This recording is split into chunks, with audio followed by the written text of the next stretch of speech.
وبركاته. الحمد لله رب العالمين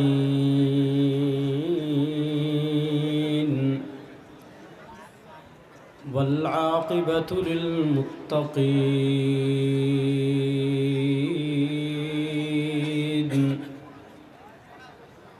والصلاة والسلام على أشرف الأنبياء والمرسلين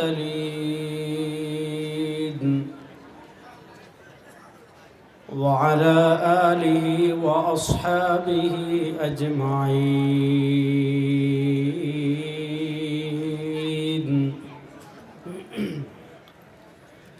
أما بعد فأعوذ بالله من الشيطان الرجيم.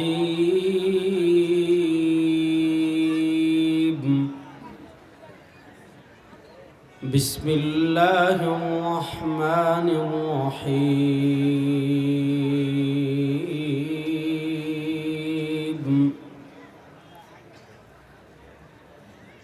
فاسألوا أهل الذكر إن كنتم لا تعلمون. بارك الله لنا ولكم في القرآن العظيم ونفعنا وإياكم بالآيات والذكر الحكيم. وقال رسول الله صلى الله عليه وسلم: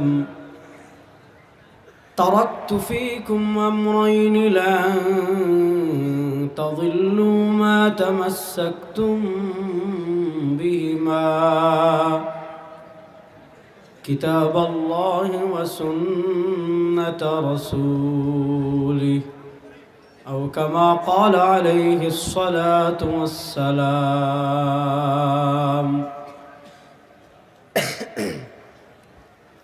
আল্লাহ রাব্বুল ইজ্জত ওয়াল জালালের লাখো কোটি শুকরিয়া আদায় করছি। আল্লাহ তাআলা আমাদেরকে অত্যন্ত দয়া করে মায়া করে আজকের জিরাবো গার্মেন্টস শ্রমিক কাফেলার উদ্যোগে কোরআন তেলাওয়াত প্রতিযোগিতা ও অষ্টম বার্ষিক ওয়াজ মাহফিলে আল্লাহ তাআলা আমাদেরকে এই শীতের রাতে, ছুটির দিন সাধারণত মানুষ বিশ্রাম করে, আল্লাহ তাআলা আমাদেরকে জান্নাতের বাগানে আসার, বসার, কথা বলার, কথা শোনার তৌফিক দান করেছেন। আমরা সবাই একবার আল্লাহ রাব্বুল ইজ্জত ওয়াল জালালের দরবারে কালেমাতুশ শুকর আদায় করি আলহামদুলিল্লাহ। কিপটামি করেন না, সবাই উচ্চ আওয়াজে একবার কালেমাতুশ শুকর আদায় করেন আলহামদুলিল্লাহ। আসলে আজকে আমি শারীরিকভাবে হয়তো আমার চেহারা দেখেও বুঝতে পারছেন আমি অনেকটা অসুস্থ। তারপরেও আমি যেহেতু আদা ছিল এসেছি। আমরা একটা পরিবর্তনের মধ্য দিয়ে যাচ্ছি। বাংলাদেশ, শুধু বাংলাদেশ না, পুরা পৃথিবী পরিবর্তনের মধ্য দিয়ে যাচ্ছে। কেমনে যাচ্ছে? গত 100 বছর মার খেয়েছি, এই 100 বছর মার দিব ইনশাআল্লাহ। বলেন, আপনারা হয়তো জেনেছেন ইতিমধ্যে কিন্তু সিরিয়া বিজয় হয়ে গেছে ইনশাআল্লাহ। বলেন, সিরিয়াতে মুজাহিদরা আমাদের বাংলাদেশে যেমন 1971-এর চেতনা আমরা অনেক বিক্রি করেছি। 1971 থেকে 2024 মোটামুটি আমরা মুক্তিযুদ্ধের চেতনা, জাতির আব্বা, জাতির আফা, কত কিছু আমরা শুনেছি। সব আব্বা শেষ, কোনো আব্বাই দেশে আর চলবে না ইনশাআল্লাহ। আমাদের দেশে একটা পরিবারের কাছে স্বাধীনতা জিম্মি ছিল 1971 থেকে নিয়ে 2024 সাল পর্যন্ত। তো সিরিয়ায় একই কাহিনী ছিল। 1971 থেকে 2000 সাল পর্যন্ত বাশার আল কালব, আসাদ মানে সিংহ, আমরা বলি আসাদ না, এটা বাশার আল কালব, কাল মানে কুকুর, কুত্তা। তার বাপ ছিল 2000 সাল পর্যন্ত, আর 2000 সাল থেকে 2024 সাল পর্যন্ত ছিল বাশার। তার পতন হয়ে গিয়েছে। গত সপ্তাহে মুজাহিদরা বিজয় লাভ করেছে। তো পুরা পৃথিবী একটা পরিবর্তনের মধ্য দিয়ে যাচ্ছে। তো এই পরিবর্তনের সময় আমাদের মুসলমানদের কিছু করণীয় আছে না নাই? জোরে বলেন। দেখেন, আফগানিস্তানে আমেরিকা পরাজিত হয়েছে, এরপরে আপনি দেখেন সিরিয়ায় পরাজিত হয়েছে রাশিয়া, নেটো। আর বাংলাদেশে সিরিয়ায় আপনার রাশিয়া পরাজিত হয়েছে 11 দিনে, আর বাংলাদেশে ভারত পরাজিত হয়েছে 18 দিনে। আপনি মনে করতেন যে শুধু শেখ হাসিনাকে দেশ থেকে বের করে দিয়েছেন, আওয়ামী লীগকে বের করে দিয়েছেন। ব্যাপারটা কিন্তু এমন না। আমরা আওয়ামী লীগের সাথে সাথে ভারতকেও পরাজিত করেছি। এই ভারতকে পরাজিত করার কারণেই আমরা ভাগাইলাম আমাদের দেশের আওয়ামী লীগরে। মনে হচ্ছে ভারতের মাথা খারাপ হয়ে গেছে, তারা বলে আমাদের দেশের দখল করতে আসবে। আমরা বলেছি যে আমরা কিচ্ছু লাগবে না, আমরা প্রত্যেকে এক একটা কেচি নিয়ে আপনাদের অপেক্ষা করতেছি, আসবেন, ধরে ধরে সবার মুসলমানি দেবো ইনশাআল্লাহ। প্রস্তুত আছেন তো ইনশাআল্লাহ? যাক তাহলে আচ্ছা, তাহলে এই পরিবর্তনের মধ্য দিয়ে যে পৃথিবীটা যাচ্ছে, এই শতাব্দী ইনশাআল্লাহ আমরা বিশ্বাস করি এই শতাব্দী মুসলমানদের শতাব্দী হবে ইনশাআল্লাহ। এই শতাব্দী ইসলামের শতাব্দী হবে ইনশাআল্লাহ। এই শতাব্দী কোরআনের শতাব্দী হবে ইনশাআল্লাহ। সরওয়ারে দু আলমের আদর্শের সৈনিকরা পৃথিবীতে আবার জেগে উঠবে ইনশাআল্লাহ। তাহলে আমাদের কি করণীয় এই বিষয়ে আমি 2-4টা সংক্ষিপ্ত বেশ কয়েকটা পয়েন্টে কথা বলবো। আমি আজকে বিষয়ভিত্তিক কোনো তাফসিরও করবো না, কোনো আলাপও দিব না। আজকে আমরা রাজনৈতিকভাবে এবং চিন্তাগতভাবে আমরা যে দাসত্বের জায়গায় আছি, সেই দাসত্বের জায়গায় একটু টাচ করার আমি চেষ্টা করবো ইনশাআল্লাহ। দেখেন, আমাদের আর নাস্তিকদের ভিতর পার্থক্যের একটা মৌলিক জায়গা আছে। সেই পার্থক্যের মৌলিক জায়গা কি? আমরা বিশ্বাস করি দুনিয়ার জীবন শেষ না, দুনিয়ার জীবনের পরে পরকালের আরেকটা জীবন আছে না নাই? কথা বলেন, আছে না নাই? আমরা পরকালের জীবন বিশ্বাস করি। আর নাস্তিকরা বলে, অবিশ্বাসীরা বলে তাদের দুনিয়ার জীবনই শেষ, ইন্তেকাল করবে, মাটিতে মিশে যাবে, হাড্ডি গোশত মাংস মাটির সাথে মিশে যাবে, তার আর কোনো কিছু নাই, তাদের কাছে দুনিয়াই সব কিছু। এজন্য তারা বলে খাও দাও ফুর্তি করো। আর আমরা বলি দুনিয়ার জীবনই শেষ না, দুনিয়ার জীবনের পর অনন্তকাল আরেক জীবন, যে জীবনের শুরু আছে শেষ নাই, এমন আরেকটা জীবন আছে না নাই? দেখেন, আল্লাহ তাআলা পবিত্র কোরআনের সূরাতুল হজ্জে আল্লাহ তাআলা বলেছেন, ইন কুনতুম ফি রাইবিম মিনাল বাস। আল্লাহ তাআলা বলেন, হে পৃথিবীর মানুষ, যদি পুনরুত্থান নিয়ে তোমরা সন্দেহ করো যে আমি মাটির নিচে 500 বছর থাকলাম, আমি মাটির নিচে 1000 বছর থাকলাম, 2000 বছর থাকলাম, 3000 বছর থাকলাম, মাটির সাথে আমি মিশে গেলাম। নূহ আলাইহিস সালামের বন্যায় যারা মারা গিয়েছে, হযরত লূত আলাইহিস সালামের যুগে মারা গিয়েছে, সুলাইমানের যুগে যারা মারা গিয়েছে, দাউদের যুগে যারা মারা গিয়েছে, ইব্রাহিমের যুগে যারা মারা গিয়েছে, আইয়ুবের যুগে যারা মারা গিয়েছে, তাদের গোশত মাটির সাথে মিশে গিয়েছে, হাড্ডি মাটির সাথে মিশে গিয়েছে, চামড়া মাটির সাথে মিশে গিয়েছে। তাদের কোনো হাড্ডি অবশিষ্ট নাই, তাদের কোনো গোশত অবশিষ্ট নাই, তাদের কোনো চামড়াও অবশিষ্ট নাই, তাদেরকে চিনে দুনিয়াতে এমন কেউ নাই। তাদের শরীর যে মাটি খেয়েছিল, ওই মাটিও হয়তো দুনিয়াতে নাই। প্রশ্ন হলো, এমন এক নিঃশেষ মানুষকে আল্লাহ কেমনে আবার তুলবেন? আল্লাহ তাআলা পবিত্র কোরআনে বলেন, কুল ইন কুনতুম ফি রাইবিম মিনাল বাস। আরে দুনিয়ার মানুষ, পুনরুত্থান নিয়ে যদি তোমরা সন্দেহ করো যে আল্লাহ আবার আমাদেরকে কবর থেকে কেমনে উঠাবেন, আল্লাহ আবার আমাদেরকে কেমনে সৃষ্টি করবেন, আল্লাহ তাআলা বলেন, শুনো, ইন কুনতুম ফি রাইবিম মিনাল বাসি, পুনরুত্থান নিয়ে যদি সামান্য সন্দেহ করো, শুনো, ফা ইন্না খালাকনাকুম মিন তুরাব, তোমরা কেউ দুনিয়াতে ছিলে না, তোমাদের বাপও দুনিয়াতে ছিল না, তোমাদের দাদাও দুনিয়াতে ছিল না, তোমাদের 14 গোষ্ঠী কেউ দুনিয়াতে ছিল না। আল্লাহ বলেন, ফা ইন্না খালাকনাকুম মিন তুরাব, আমি তোমাদের সবাইকে সৃষ্টি করেছি মাটি থেকে। আল্লাহ আমাদেরকে সৃষ্টি করেছেন কিসের থেকে? আল্লাহ বলেছেন, ওয়ালাকাদ খালাকনাল ইনসান, সূরাতুল মুমিনুনের 11 নম্বর আয়াতে আল্লাহ বলেছেন, ওয়ালাকাদ খালাকনাল ইনসান মিন সুলালাতিন মিন তিন, আমি তোমাদেরকে যাচাই বাছাই কৃত মাটি থেকে সৃষ্টি করেছি। প্রশ্ন হলো, কোরআনে আল্লাহ মানুষের সৃষ্টি তত্ত্ব নিয়ে আলোচনা করতে গিয়ে কোথাও বলেছেন আমি সৃষ্টি করেছি মাটি থেকে, কোথাও বলেছেন আমি সৃষ্টি করেছি পানি থেকে, কোথাও বলেছেন আল্লাহ সৃষ্টি করেছেন তুরাব থেকে, কোথাও বলেছেন আল্লাহ সৃষ্টি করেছেন তিন থেকে, কোথাও বলেছেন ইকরা বিসমি রাব্বিকাল্লাযী খালাক খালাকাল ইনসানা মিন আলাক, কোথাও বলেছেন আল্লাহ সৃষ্টি করেছি মাটি থেকে, কোথাও বলেছেন আল্লাহ সৃষ্টি করেছি পানি থেকে, কোথাও বলেছেন আল্লাহ সৃষ্টি করেছি রক্তপিণ্ড থেকে, কোথাও বলেছেন আল্লাহ সৃষ্টি করেছি গোশত থেকে। আসলে আল্লাহ আমাদেরকে সৃষ্টি কি দিয়ে করেছেন? আমি আপনাদেরকে খুব সহজ করে বুঝাই। এটা কি বলেন না? আরে বলেন না, এটা কি? টুপি বানিয়েছে কি দিয়ে? কাপড় দিয়ে। সহজ। কাপড় বানিয়েছে কি দিয়ে? সুতা দিয়ে। সুতা বানিয়েছে কি দিয়ে? তুলা দিয়ে।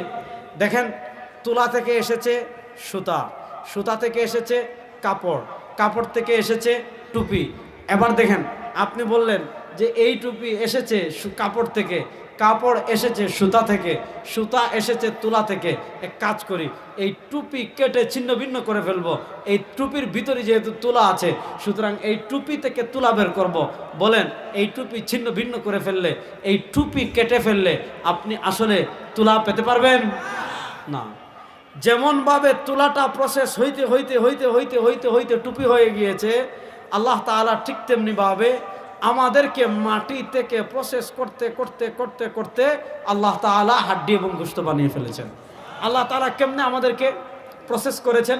আল্লাহ পবিত্র কোরআনের সূরাতুল মুমিনুনের 11 নম্বর আয়াত থেকে আমি একটু পড়ি, তারপর আলোচনা সামনের দিকে নেব। শুনেন, আল্লাহ বলেন, ওয়ালাকাদ খালাকনাল ইনসানা মিন সুলালাতিন মিন তিন সুম্মা জাআলনাহু নুতফাতান ফি ক্বারারিন মাকিন সুম্মা খালাকনান নুতফাতা আলাকা ফাখালাকনাল আলাকাতা মুদগা ফাখালাকনাল মুদগাতা ইযামান ফাকাসাওনাল ইযামা লাহমা সুম্মা আনশানাহু খালকান আখার ফাতাবারাকাল্লাহু আহসানুল খালিকিন। আল্লাহ বলেন, মানুষ শোনো, তুই যে দুনিয়াতে বাহাদুরি করিস, ক্ষমতার বড়াই দেখাস, ক্ষমতার পাওয়ার দেখাস, পুলিশের পাওয়ার দেখাস, আর্মির পাওয়ার দেখাস, বিডিআরের পাওয়ার দেখাস, ভারতের পাওয়ার দেখাস, আমেরিকার পাওয়ার দেখাস, আরে আমার আল্লাহর পাওয়ারের কাছে এগুলো মাকড়সা ছাড়া কিচ্ছু না। দেখেন, আপনি যত বড় ক্ষমতাবান হন, আর যত বড় রাষ্ট্রের মালিক হন, আর যত বড় জাতির আব্বা অথবা মা যাই হন অথবা দুলাভাই যাই হন, সামান্য ক্ষমতা পেয়ে আল্লাহর ক্ষমতাকে চ্যালেঞ্জ করবেন না। সামান্য ক্ষমতা পেয়ে কোরআনের বিরুদ্ধে আইন জারি করবেন না। সামান্য ক্ষমতা পেয়ে ইসলামকে মুছে দেওয়ার ষড়যন্ত্র করবেন না। ক্ষমতা পেয়ে ফেরাউন চেয়েছিল ইসলামকে মিটিয়ে দিতে, আল্লাহ ফেরাউনকে সমুদ্রে ডুবিয়ে দিয়েছেন। সামান্য নমরুদ পেয়ে ইসলাম চেয়েছিল, নমরুদ চেয়েছিল ইসলামকে মুছে দিতে, আল্লাহ নমরুদকে মশা দিয়ে শেষ করে দিয়েছেন।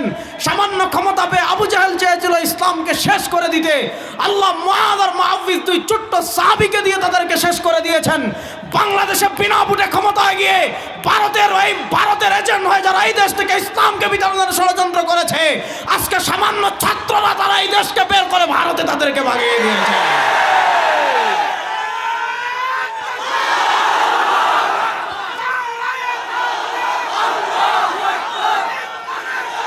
সুতরাং আমাদের কথা পরিষ্কার, আমাদের মেসেজ পরিষ্কার।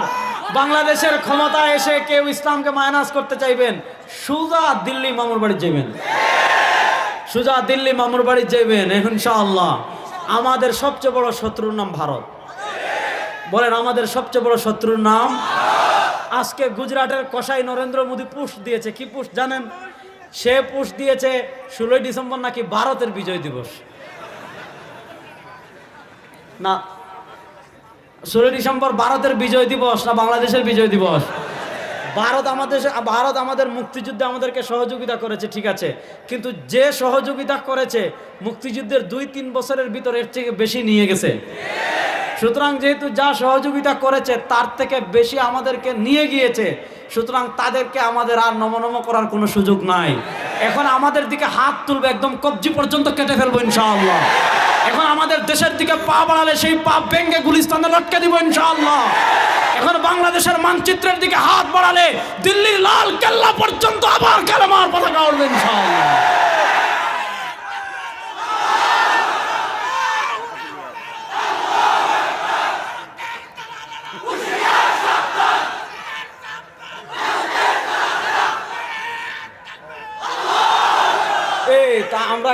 আমরা এই মুদ খারা হিন্দু করে ডরাই, আমরা গরুর দুধ খাই।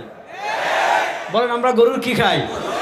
আমরা গরুর মগজ খাই, গরুর হাড্ডি ভেঙে চুরমার করে ফেলি, গরুর গোশত খাই আমরা। আরে বেটা, যারা গরুর গোশত খায় তুই গরুর মুদ খেয়ে তাদের দেশ দখলের স্বপ্ন দেখো, তোর সাহস তো কম না। আমি বলেছি যে কলকাতার কয়েকটা গেস্ট্রিক সাংবাদিক আছে না, ওই ব্যাংক যেমন অগ্রহায়ণ মাসে বৃষ্টি হইলে ব্যাংক যেমন লাফায়, কলকাতার কয়েকটা সাংবাদিক আছে না এরকম লাফায়, দেখতেছেন না? আমি বলেছি যে গরুর মুদ খেয়ে এদের মাথার গেস্ট্রিক নামবে না। এদেরকে কি করতে হবে জানেন? আমাদের ভোলা একটা এলাকা আছে মনপুরা, চড়ে, ওখানে বিশাল বিশাল মহিষ আছে, একসাথে 8-10 কেজি মুতে। এরকম বড় বড় মহিষ আছে, একসাথে 8-10 কেজি মুতে। আমরা বলছি এদের গরুর পেশাব কে হবে না, আমাদেরকে বলেন, আমরা ইমার্জেন্সি ভোলা থেকে মহিষের মুত সাপ্লাই করব। ওই মহিষের মুত খাওয়া ছাড়া এদের মাথার গ্যাস্ট্রিক নামবে না। আমাদেরকে ভয় দেখায় বাংলাদেশ। সে বলতেছে কি জানেন, বাংলাদেশ কি তোমার একার, বাংলাদেশ নাকি তার বাবার। আমরা বলি আসেন, ওই যে দেখছেন না ছোটবেলায় আপনারা দেখছেননি, ওই যে লেবুর শরবত বিক্রি করে এরকম মেশিন থাকে, আসবেন এরকম চিপ্পা সব শেষ করে দিব ইনশাআল্লাহ। ও বাংলাদেশকে আমরা ভারতের ডরাই বেটা, আমরা কাউকে ডরাই না, আমরা ডরাই একমাত্র কাকে? আমরা তো সেই জাতি 313 জন এক হাজার সাথে খেলেছি বদরে। আমরা তো সেই জাতি মাত্র 3000-50,000-এর বিরুদ্ধে খেলেছি। আমরা তো সেই জাতি 50,000 3 লক্ষের বিরুদ্ধে খেলেছি। আমাদেরকে ভয় দেখাবেন, ওই আসাম উড়িষ্যা সব আবার আমাদের হয়ে যাবে ইনশাআল্লাহ। আমাদেরকে ভয় দেখাস বেটা। বাংলাদেশের মুসলমান আল্লাহ ছাড়া আর কাউকে ভয় পায় না। এই দেশের উপর আঘাত করতে চাইবেন, দিল্লির লাল কেল্লা পর্যন্ত মুসলমান আবার কালেমার পতাকা উড়াবে, আবার কালেমার পতাকা উড়াবে ইনশাআল্লাহ।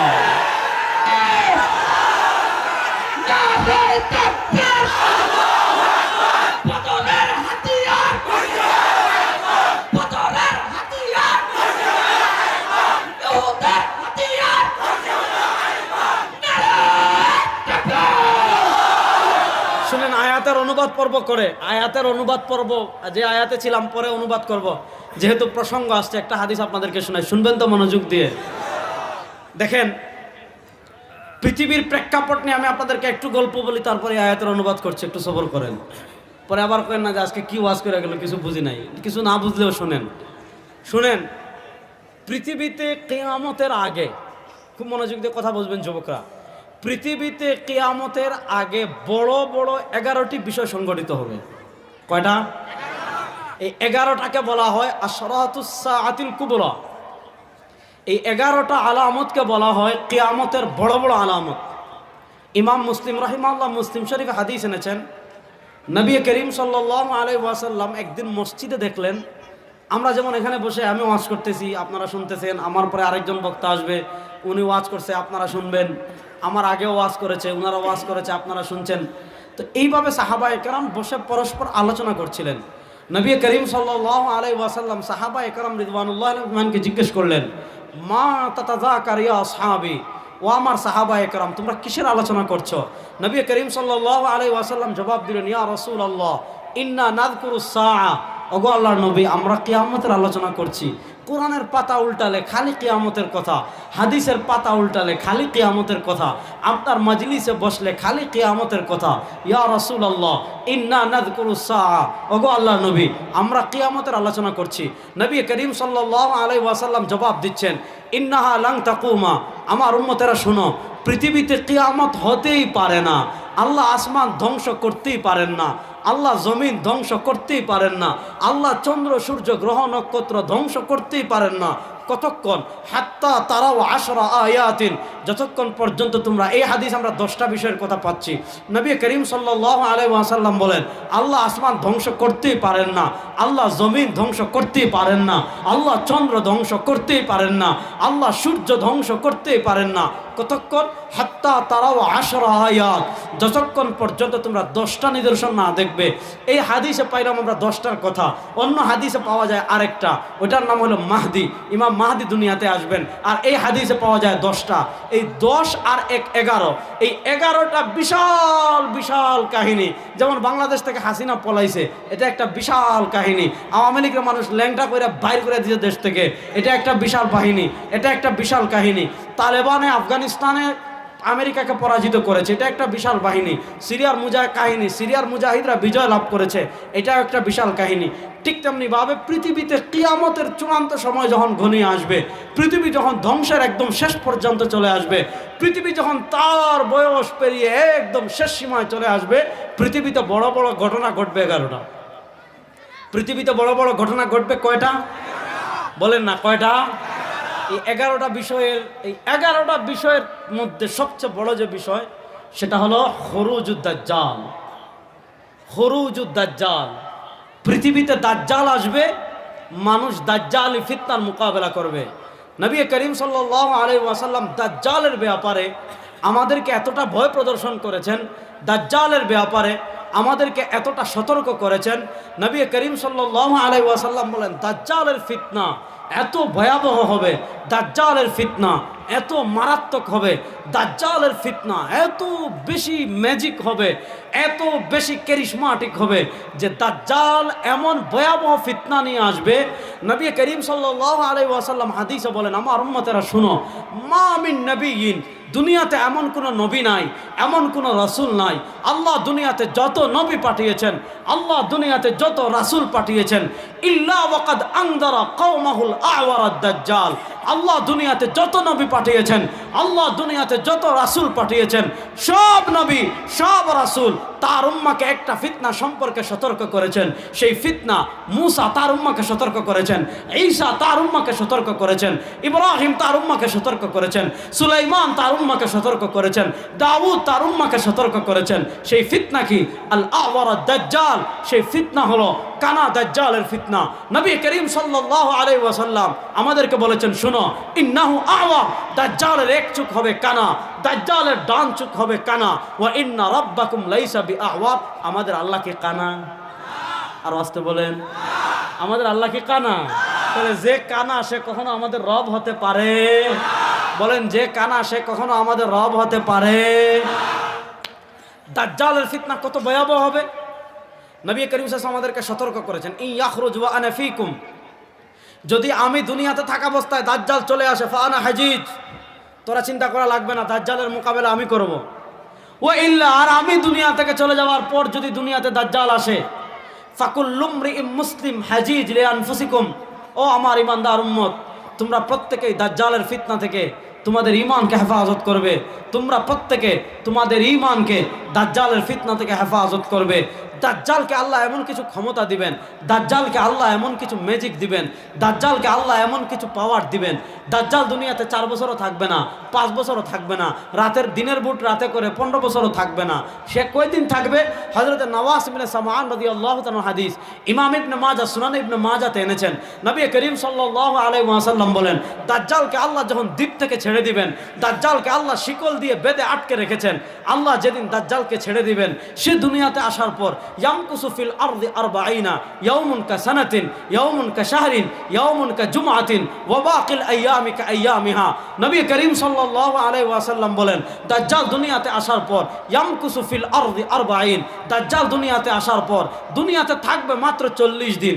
ইয়াওমুন কাসানাতিন, দাজ্জালের প্রথম দিন হবে 1 বছরের মতো, অর্থাৎ 1 বছর যেতে যেতে সময় লাগে। দাজ্জাল পৃথিবীতে আসার পর প্রথম দিন আল্লাহ এত দীর্ঘ করে দিবেন, 1 দিন হবে 1 বছরের মতো। ইয়াউমুন কাশাহরিন, দাজ্জালের দ্বিতীয় যে দিন থাকবে এই দিন হবে 1 মাসের মতো, অর্থাৎ 1 মাস যেতে যতক্ষণ লাগে দাজ্জালের দ্বিতীয় দিন যেতে ততদিন লাগবে। ইয়াউমুন কাজুমআতিন, তৃতীয় দিন হবে 1 সপ্তাহের মতো, 1 সপ্তাহ যেতে যত দিন লাগে দাজ্জালের তৃতীয় দিন হবে এই সপ্তাহের মতো। ওয়া বাকিল আইয়ামি কাআইয়ামিহা, আর দাজ্জালের বাকি যে 37 দিন থাকবে, ওয়া বাকিল আইয়ামি কাআইয়ামিহা, দাজ্জালের বাকি 37 দিন হবে আমাদের স্বাভাবিক দিনের মতো। আমাদের স্বাভাবিক 37 দিন যেতে যত সময় লাগে দাজ্জালের বাকি 37 দিন যেতে এত সময় লাগবে। আর 38 নম্বর দিন 1 সপ্তাহ, 39 নম্বর দিন 1 মাস, 40 নম্বর দিন 1 বছর। তাহলে 1 বছর 1 মাস 1 সপ্তাহ 37 দিন, এই সামান্য কয়েকদিন দাজ্জাল দুনিয়াতে থাকবে। আর এই দুনিয়াতে দাজ্জালের এত ক্ষমতা থাকবে, এত পাওয়ার থাকবে, এত জাদু থাকবে। ওই যে আমরা বলি না, গল্প পড়েছি ছোটবেলায়, হেমিলনের বাঁশিওয়ালা, যে এলাকার সব শিশুদেরকে নিয়ে চলে যায়। আসলে হেমিলনের বাঁশিওয়ালার গল্পটা যদিও কাল্পনিক, বাস্তবতার সাথে কোনো মিল নাই, কিন্তু প্রকৃত হেমিলনের বাঁশিওয়ালা যে হবে সে হবে দাজ্জাল। কেমনে হবে জানেন? হাদিসে আসতে শুনেন। দাজ্জালের ফিতনা আল্লাহ নবী সাল্লাল্লাহু আলাইহি ওয়াসাল্লাম নিজে আল্লাহর কাছে আশ্রয় চাইতেন। আল্লাহুম্মা ইন্নী আউযু বিকা মিন ফিতনাতিল মাহইয়া ওয়াল মামাত ওয়া আউযু বিকা মিন ফিতনাতিল মাসিহিদ দাজ্জাল। দাজ্জালের ফিতনা এত ভয়াবহ হবে, দাজ্জালের ফিতনা এত মারাত্মক হবে। হাদিস এসেছে নবী করিম সাল্লাল্লাহু আলাইহি ওয়াসাল্লাম নামাজে দোয়া করতেন, আয় আল্লাহ, আল্লাহুম্মা ইন্নী আউযু বিকা মিন ফিতনাতিল মাহইয়া ওয়াল মামাত ওয়া আউযু বিকা মিন ফিতনাতিল মাসিহিদ দাজ্জাল। আয় আল্লাহ, কানা দাজ্জালের ফিতনা থেকে আমি আপনার কাছে আশ্রয় চাই। এখন বুঝেন ফিতনাটা কত ভয়াবহ হবে। নবী করিম সাল্লাল্লাহু আলাইহি ওয়াসাল্লাম এই ফিতনা থেকে আল্লাহর কাছে আশ্রয় চাইতেন। দাজ্জাল একটা এলাকায় আসবে, খুব মনোযোগ দিয়ে শুনেন। আয়েশা বলবে আনা রাব্বুকুমুল আলা। আরে কিসের খোদা মানো, কিসের নেতা মানো, কিসের কি? দাজ্জাল বলবে আমি তোমাদের সবচেয়ে বড় খোদা। চিন্তা করতেছেন? অথচ আমরা বিশ্বাস করি আমাদের খোদাকে, আমাদের রবকে। আর ভাই জয় বাংলাতে হচ্ছে বড় জুড়ে বলেন, বলেন না আমাদের রবকে, আমাদের রবকে। দাজ্জাল এসে বলবে মনে করেন এলাকার নাম তো আর হাদিসে আসে নাই, মনে করেন আপনাদের এখানে আসবে, আসার পর বলবে আমি রব। মানুষ বলবে এবার পাগল করতে পারিল, কয় রব, কয় নেতা, কয় হে সব কিছু। দাজ্জাল কি করবে জানেন?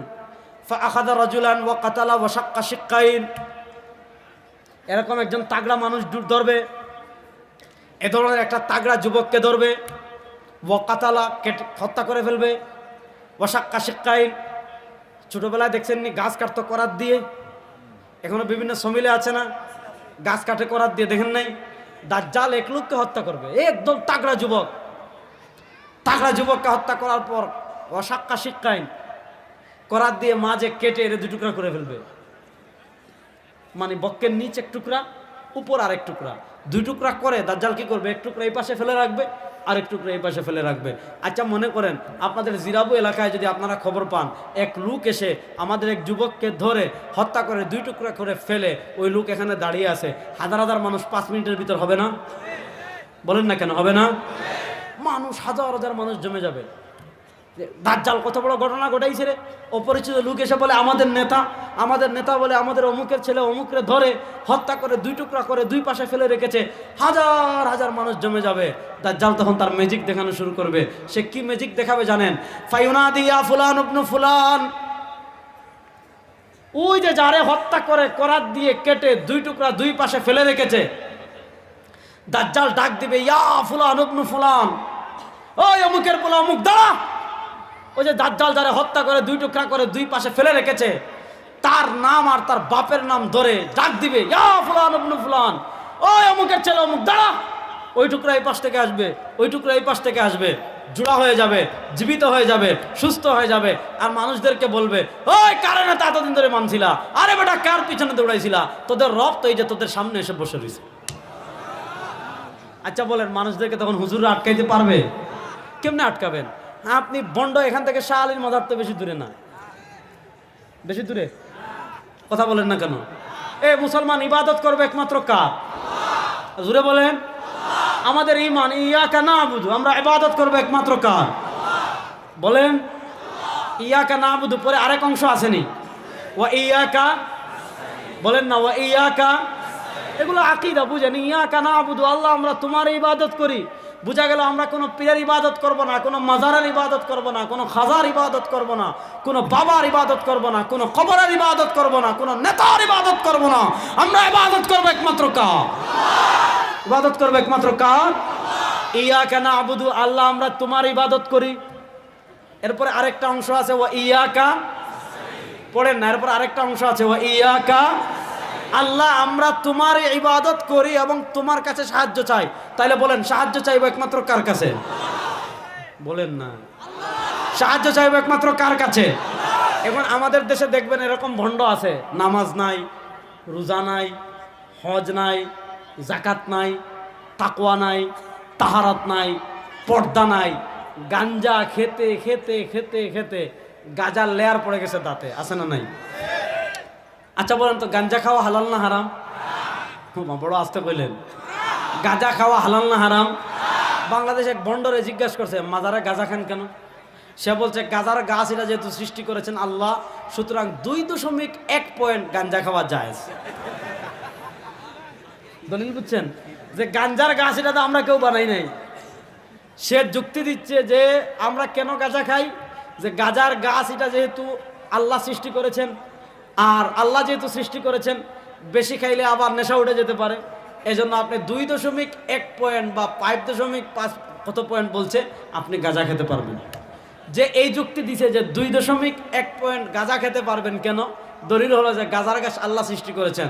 তারা এক কাজ করবেন, আপনার এলাকায় যদি কুত্তা পায়খানা করে কুত্তার গু নিয়ে দিবেন, যে কুত্তার গু এটা আমরা কেউ বানাইতে পারবো।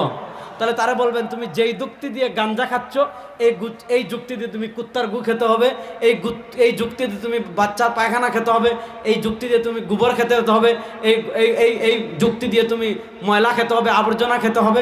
যদি খেতে পারো বুঝবো তোমার যুক্তি ঠিক আছে, আর যদি খেতে না পারো বুঝবেন তার থেকে বড় বাটপার আর ভণ্ড আল্লাহর জমিনে আর কেউ নাই। এখন দেখেন, যার নামাজও নাই, রোজাও নাই, হজও নাই, যাকাতও নাই, নাবির নিচের পশম কাটে না, গোসল করে না, দুর্গন্ধে পাশা যাওয়া যায় না, চাঁদপুরের মক্তবে গিয়ে দেখলাম ওখানে একটা আস্তানা আছে, ল্যাংটা বাবার আস্তানা। কিসের আস্তানা? ল্যাংটা বাবার। বাবা 11 মাস ল্যাংটা থাকেন, আর বাবা 11 মাস গোসল করেন না। ওই বছরে একবার বাবার উরুস হয়, সারা দেশ থেকে মুরিদরা আসে, বিভিন্ন জায়গা থেকে পানি নিয়ে আসে, কেউ জমজমের পানি নিয়ে আসে, কেউ পদ্মা নদীর পানি নিয়ে আসে, কেউ মাধবকুণ্ডের ঝর্ণার পানি নিয়ে আসে, কেউ ওই জায়গা থেকে পানি নিয়ে আসে। ওই বাবার একদিন গোসল করায়, আর ওই পানিরে বরকত মনে করে মুরিদরা আবার সাথে করে নিয়েও যায়। আমি গিয়ে বললাম ওই পানি খাওয়ার থেকে মুদ খাওয়া 1000 গুণে ভালো। এখন আপনি বুঝেন, যে ভণ্ডর কিচ্ছু নাই, বিড়ি খায়, ইয়াবা খায়, গাঁজা খায়, গোসল করে না, দুর্গন্ধে পাশে যাওয়া যায় না, মুস লম্বা হইতে হইতে মুখের ভিতর ঢুকে যাচ্ছে, চেহারা একটা দেখলে মনে হয় বান্দরের বাপ। এইরকম ছাগল পাগলের কাছে দেখবেন BMW দৌড়াইয়ে মানুষ যাচ্ছে, এরকম ছাগল পাগলদের কাছে মানুষ দেখবেন মার্সিডিজ দৌড়াইয়ে যাচ্ছে, এই সকল ছাগল পাগলদের কাছে মানুষ দেখবেন ল্যান্ড ক্রুজার দৌড়াইয়ে যাচ্ছে। বলবেন আরে ভাই এত নামাজ পড়ে না, বলবেন আরে ভাই এত রোজা রাখে না, বলবেন আরে ভাই এত তাকওয়া নাই, বলবেন আরে ভাই এত তাহারত নাই, বলবেন আরে ভাই এত গাঁজা খায়, বলবে আরে বাবার কিছু থাকুক আর না থাকুক, বাবার মধ্যে কিন্তু কারামত আছে। এটা কথা সত্য কি সত্য না? ও মুসলমান, আমি যুবকদেরকে বলি ভালো করে বুঝেন, আজকে হালাত কতটুকু আসছে। আমরা বারবার বলছি এগুলা শিরিক, যায়েন না। আমরা বারবার বলছি মাজারে সিজদা দিয়েন না, এটা শিরিক। আমরা বারবার বলছি কবরে সন্তান চাইয়েন না, এটা শিরিক। আমরা বিশ্বাস করি বাচ্চা কোনো মানুষ দিতে পারে না, তাকদীর কোনো মানুষ পরিবর্তন করতে পারে না, ভাগ্য কোনো মানুষ পরিবর্তন করতে পারে না। আমরা ঈমানে মুফাসসালে পড়েছি ওয়াল কদরি খাইরিহি ওয়া শাররিহি মিনাল্লাহি তাআলা। আমাদের ঈমান, আমাদের আকীদা, আমাদের বিশ্বাস তাকদীরের মালিক একমাত্র কে? আল্লাহ। জোরে বলেন, তাকদীরের মালিক একমাত্র কে? আল্লাহ ছাড়া আর কেউ তাকদীর পরিবর্তন করতে পারে? বলেন না, আল্লাহ ছাড়া আর কেউ তাকদীর পরিবর্তন করতে পারে? এত কিছু বলার পর কোরআন বলবেন, হাদিস বলবেন, ফিক বলবেন, ইজমা বলবেন, সাহাবা বলবেন, তাবি বলবেন, তবে তাবিন বলবেন, আইম্মা মুস্তাহিদিন কিতাব খুলে দেখাইবেন, কোরআন বলবেন, হাদিস বলবেন, মানে না। বলে আরে ভাই তোর কোরআন রাখ, তোর হাদিস রাখ, আমার বাবার ভিতর কামালত আছে। যায় কি যায় না? বলেন যায় কি যায় না? এবার যেই প্রজন্মকে দেশের মানুষকে কোরআন দিয়ে হাদিস দিয়ে ওয়াজ করে এক ভণ্ড বাবার কবল থেকে বাঁচাতে পারছেন না, আপনার দিলে আপনার মাথায় হাত রেখে বলেন, আপনার বদকে হাত রেখে বলেন, আমাদের দেশের মানুষের ঈমানের যে হালত, আমাদের দেশের মানুষের আকীদার যে হালত, আমাদের দেশের মানুষের আমলের যে হালত, দাজ্জাল এসে যদি ম্যাজিক দেখানো শুরু করে ঈমান বাঁচাতে পারবে? দাজ্জালের ম্যাজিক দেখালে এখানে শেষ না। হাদিসটা ভালো করে বুঝেন।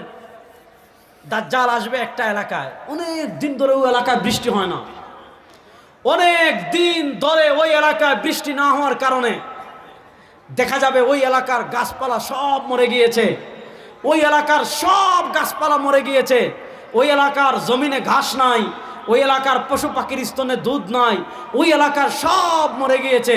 মানুষ পানির জন্য হাহাকার করছে, পানির লেয়ার অনেক নিচে নেমে গিয়েছে, টিউবওয়েলে পানি নাই, মোটরে পানি নাই, নদীতে পানি নাই। মানুষ পানির জন্য হাহাকার করবে, মানুষ পানির জন্য অপেক্ষা করবে। দাজ্জাল তার বিশাল বাহিনী নিয়ে ওই এলাকায় আসবে, আচ্ছা দেখবে মানুষ পানির জন্য হাহাকার করছে, কোথাও পানি নাই, নদীতে পানি নাই, টিউবওয়েলে পানি নাই, ঝর্ণায় পানি নাই, বৃষ্টি নাই, গাছপালা লতাপাতা সব মরে গিয়েছে। দাজ্জাল ওই এলাকায় এসে সব মানুষ যখন তার পাশে জমে যাবে, দাজ্জাল ম্যাজিক দেখানো শুরু করবে, দাজ্জাল কারিশমা দেখানো শুরু করবে। হাদিসে আসছে ফাতা'মুরুস সামা আন তুমতিরা ফাতুমতির ওয়া তা'মুরুল আরযা আন তুমবিতা ফাতুমবিত। দাজ্জাল ম্যাজিক দেখাবে, দাজ্জাল ওই এলাকার আসমানকে বলবে, ও আসমান বৃষ্টি দাও। দাজ্জাল এই কথা বলার সাথে সাথে ওই এলাকায় জুম বৃষ্টি শুরু হয়ে যাবে। ওয়া তা'মুরুল আরদু আন তুমবিতা ফাতুমবিত, দাজ্জাল ওই এলাকার জমিনকে নির্দেশ দিবে, ও জমিন ফসলে ভরে যাও। দাজ্জাল এই কথা বলতে দেরি জমিন ফসলে ভরে যাবে। দাজ্জাল ওই এলাকার পশু পাখিকে নির্দেশ দিবে, দাজ্জাল ওই এলাকায় গরুদেরকে নির্দেশ দিবে, ছাগলদেরকে নির্দেশ দিবে, স্তন দুধে ভরে যাও। সাথে সাথে দুধে ভরে যাবে। এদিকে বৃষ্টি শুরু হয়ে গিয়েছে, এদিকে জমিন ফসলে ভরে গিয়েছে, এদিকে গরু বাছুরের স্তন দুধে ভরপুর হয়ে গিয়েছে, পানি আসা শুরু হয়েছে। এবার হুজুররা কার ফতোয়া কে মানে, হুজুরদের কার কথা কে মানে, হুজুরদের কার ওয়াজ কে মানে? দাজ্জালের ওই ম্যাজিক যখন দেখবে, যাদের ঈমান দুর্বল, যাদের আমল ঠিক থাকবে না, যাদের আকীদা ঠিক থাকবে না, যাদের ভিতর সরওয়ারে দু আলমের আদর্শ থাকবে না, দাজ্জালের ফিতনা থেকে নিজেদের ঈমানকে বাঁচাতে পারবে না। শুনেন, পঙ্গপালের মতো মানুষ, আমি খুব সহজে বলছি, দাজ্জাল নিয়ে আমি কথা বলবো না, জন্য সংক্ষেপে বলে বলে সামনের কথা বলাটা নিয়ত করেছি। পঙ্গপালের মতো দাজ্জাল মানুষ, মুসলমানদের ভিতর মুনাফিক যারা, বেঈমান যারা, ঈমান দুর্বল যারা, আকীদা ঠিক না যারা, পঙ্গপালের মতো সব দাজ্জালের বাহিনীতে যোগ দিবে। দাজ্জাল বিশাল বাহিনী নিয়ে যাবে মদিনায়। নাউজুবিল্লাহ বলেন না। দাজ্জাল তার বিশাল বাহিনী নিয়ে যাবে মদিনা দখল করতে। আল্লাহ তাআলা তখন আসমান থেকে ফিরিস্তা পাঠাবেন।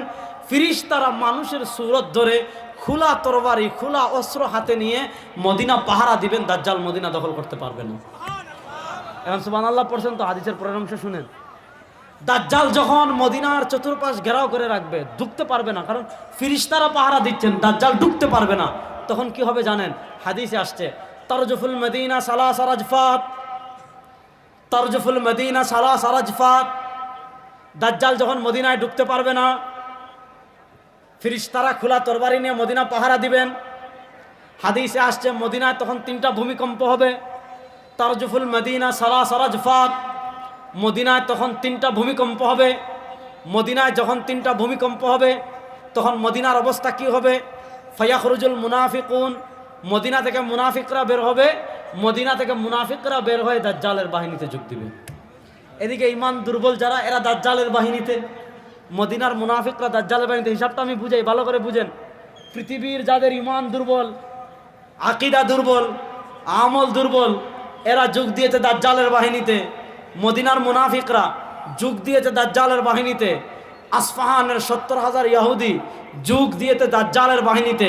একদিকে 70,000 ইহুদি, আরেকদিকে নামবাজি মুসলমান, আরেকদিকে মদিনার মুনাফিক, বিশাল বাহিনী নিয়ে। মনোযোগ, চূড়ান্ত যুদ্ধের বর্ণনা দিচ্ছে, মনোযোগ। দাজ্জাল তার বিশাল বাহিনী নিয়ে আসবে দিমাশকে। দাজ্জাল তার বিশাল বাহিনী নিয়ে আসবে দিমাশকে, আসবে বায়তুল মাকদিসে, যেখানে মুসলমান যারা মুসলিময়, যাদের ঈমান ঠিক থাকবে, যাদের আকীদা ঠিক থাকবে, যাদের আদর্শ ঠিক থাকবে, এরা ইমাম মাহদির নেতৃত্বে দিমাশকে একত্রিত হতে থাকবে, বায়তুল মাকদিসে একত্রিত হতে থাকবে, বায়তুল মাকদিসে একত্রিত হতে থাকবে। বিশাল বিশাল বিশাল বিশাল বাহিনী নিয়ে দাজ্জাল এসে সিরিয়ায় ইমাম মাহদির নেতৃত্বে মুসলমানদেরকে অবরোধ করে রাখবে। এবার ওয়াজ এতটুকু বুঝে নেই পাশে, যে দাজ্জাল তার বিশাল বাহিনী নিয়ে দিমাশকে, সিরিয়ায় মুসলমানদেরকে, যারা ইমাম মাহদির নেতৃত্বে থাকবে, সেই মুসলমানদেরকে দাজ্জাল অবরোধ করে রাখবে। এবার এই ওয়াজটা এতটুকু রাখেন, মনে করেন দাজ্জাল দিমাশকে মুসলমানদেরকে অবরোধ করে রেখেছে। এবার আরেকটা ওয়াজ শুনেন। আমাদের আকীদা হলো আল্লাহর কোনো ছেলে না, বড় আসতে বললেন, আল্লাহর কোনো পিতা, আল্লাহর কোনো স্ত্রী, সবাই হাত তুলে বলেন, আল্লাহর কোনো পিতা, আল্লাহর কোনো পিতা, আল্লাহর কোনো সন্তান, আল্লাহর কোনো স্ত্রী। আমাদের আকীদা লাম ইয়ালিদ ওয়ালাম, বলেন না, লাম ইয়ালিদ ওয়ালাম। আমাদের আল্লাহর কোনো সন্তানও নাই, আমাদের আল্লাহর কোনো পিতাও, এটা আমাদের ক্লিয়ার আকীদা। খ্রিস্টানদের আকীদা কি? খ্রিস্টানদের নবী ঈসা, খ্রিস্টানরা হলো তৃত্ববাদে বিশ্বাসী। খ্রিস্টানদের আল্লাহ 3 জন। আল্লাহ কোরআনে বলেছেন, লাকাদ কাফারাল্লাযীনা ক্বালু ইন্নাল্লাহা সালিসু সালাসা। লাকাদ কাফারা, তারা কুফরি করেছে, কারা? আল্লাযীনা ক্বালু, যারা বলে, কি বলে? ইন্নাল্লাহা সালিসু সালাসা, আল্লাহ 3 জন। খ্রিস্টানদের আল্লাহ 3 জন। খ্রিস্টানদের আল্লাহর 3 পার্ট। এটাকে আকীদার পরিভাষায় বলে সালিসু সালাসা, বাংলাতে বলে তৃত্ববাদ। খ্রিস্টানরা বলে আল্লাহ, আল্লাহর স্ত্রী মারিয়াম, আল্লাহর ছেলে ঈসা। আল্লাহ, আল্লাহর স্ত্রী মারিয়াম, আল্লাহর ছেলে ঈসা। এই তিন, এটাকে বলে তৃত্ববাদ। খ্রিস্টানরা হলো তৃত্ববাদে বিশ্বাসী, ইহুদিরা হলো দ্বিত্ববাদে বিশ্বাসী। ইহুদিরা বলে ওয়াকালাতিল ইয়াহুদু উযাইরুন ইবনুল্লাহ, ইহুদিরা তাদের নবী উযাইরকে মনে করে আল্লাহর পুত্র। খ্রিস্টানরা তিন খোদায় বিশ্বাসী, ইহুদিরা দুই খোদায় বিশ্বাসী। ইহুদিরা হলো দ্বিত্ববাদী, খ্রিস্টানরা হলো তৃত্ববাদী। আর হিন্দুদের খোদা তো ভারতে শুধু 33 কোটি দেবতা, হিন্দুদের খোদা 33 কোটি। হিন্দুরা বহুত্ববাদী, খ্রিস্টানরা দ্বিত্ববাদী, ইহুদিরা দ্বিত্ববাদী। আমরা বহুত্ববাদীও না, আমরা দ্বিত্ববাদীও না, আমরা তৃত্ববাদীও না। আমরা বলি লা ইলাহা ইল্লাল্লাহ, আমরা বলি লা ইলাহা ইল্লাল্লাহ। আমাদের খোদা 3 জন না, 2 জন না, 33 কোটি না। আমরা বলি লা ইলাহা ইল্লাল্লাহ, আমরা বলি লা ইলাহা ইল্লাল্লাহ। আমাদের আল্লাহ বলেন, আমাদের আল্লাহ। সবাই সাদা আঙ্গুল তুলে বলেন আমাদের আল্লাহ এক, আমাদের আল্লাহ।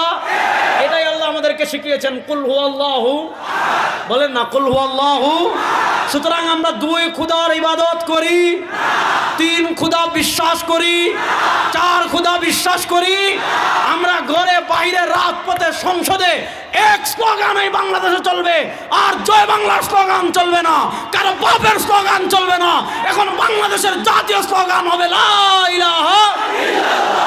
বলেন, এখন বাংলাদেশের জাতীয় স্লোগান হবে লা ইলাহা ইল্লাল্লাহ।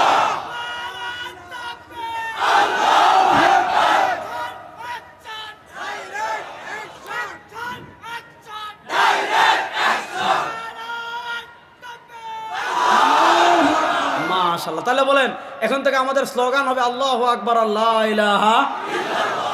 তাহলে বলেন, আমাদের আল্লাহর কোনো পিতা আছে? আমাদের আল্লাহর কোনো সন্তান আছে? এখন খ্রিস্টানরা বলে তাদের ঈসা আল্লাহর ছেলে। দেখেন, এই যে আজকে হলো 16 তারিখ, এই যুবকরা ভালো করে বুঝো, আজকে আধুনিক শিরিক একটা বলে যাই, শুনেন, আধুনিক একটা শিরিক বলি। এই যে ডিসেম্বরের 25 তারিখ, দেখবেন খ্রিস্টানরা এই দিনটাকে পালন করে ক্রিসমাস ডে নামে। ক্রিসমাস ডে মানে কি? বড়দিন। বড়দিন মানে কি? তারা মনে করে তাদের ঈসা যেহেতু আল্লাহর ছেলে, আর আল্লাহর ছেলে যেদিন দুনিয়াতে জন্মগ্রহণ করেছেন, তাদের আকীদা মতে আল্লাহর ছেলে যেদিন দুনিয়াতে জন্মগ্রহণ করেছেন, ওই দিন তো সাধারণ কোনো দিন না, ওই দিন বড় দিন। এজন্য তারা ক্রিসমাস ডে পালন করে।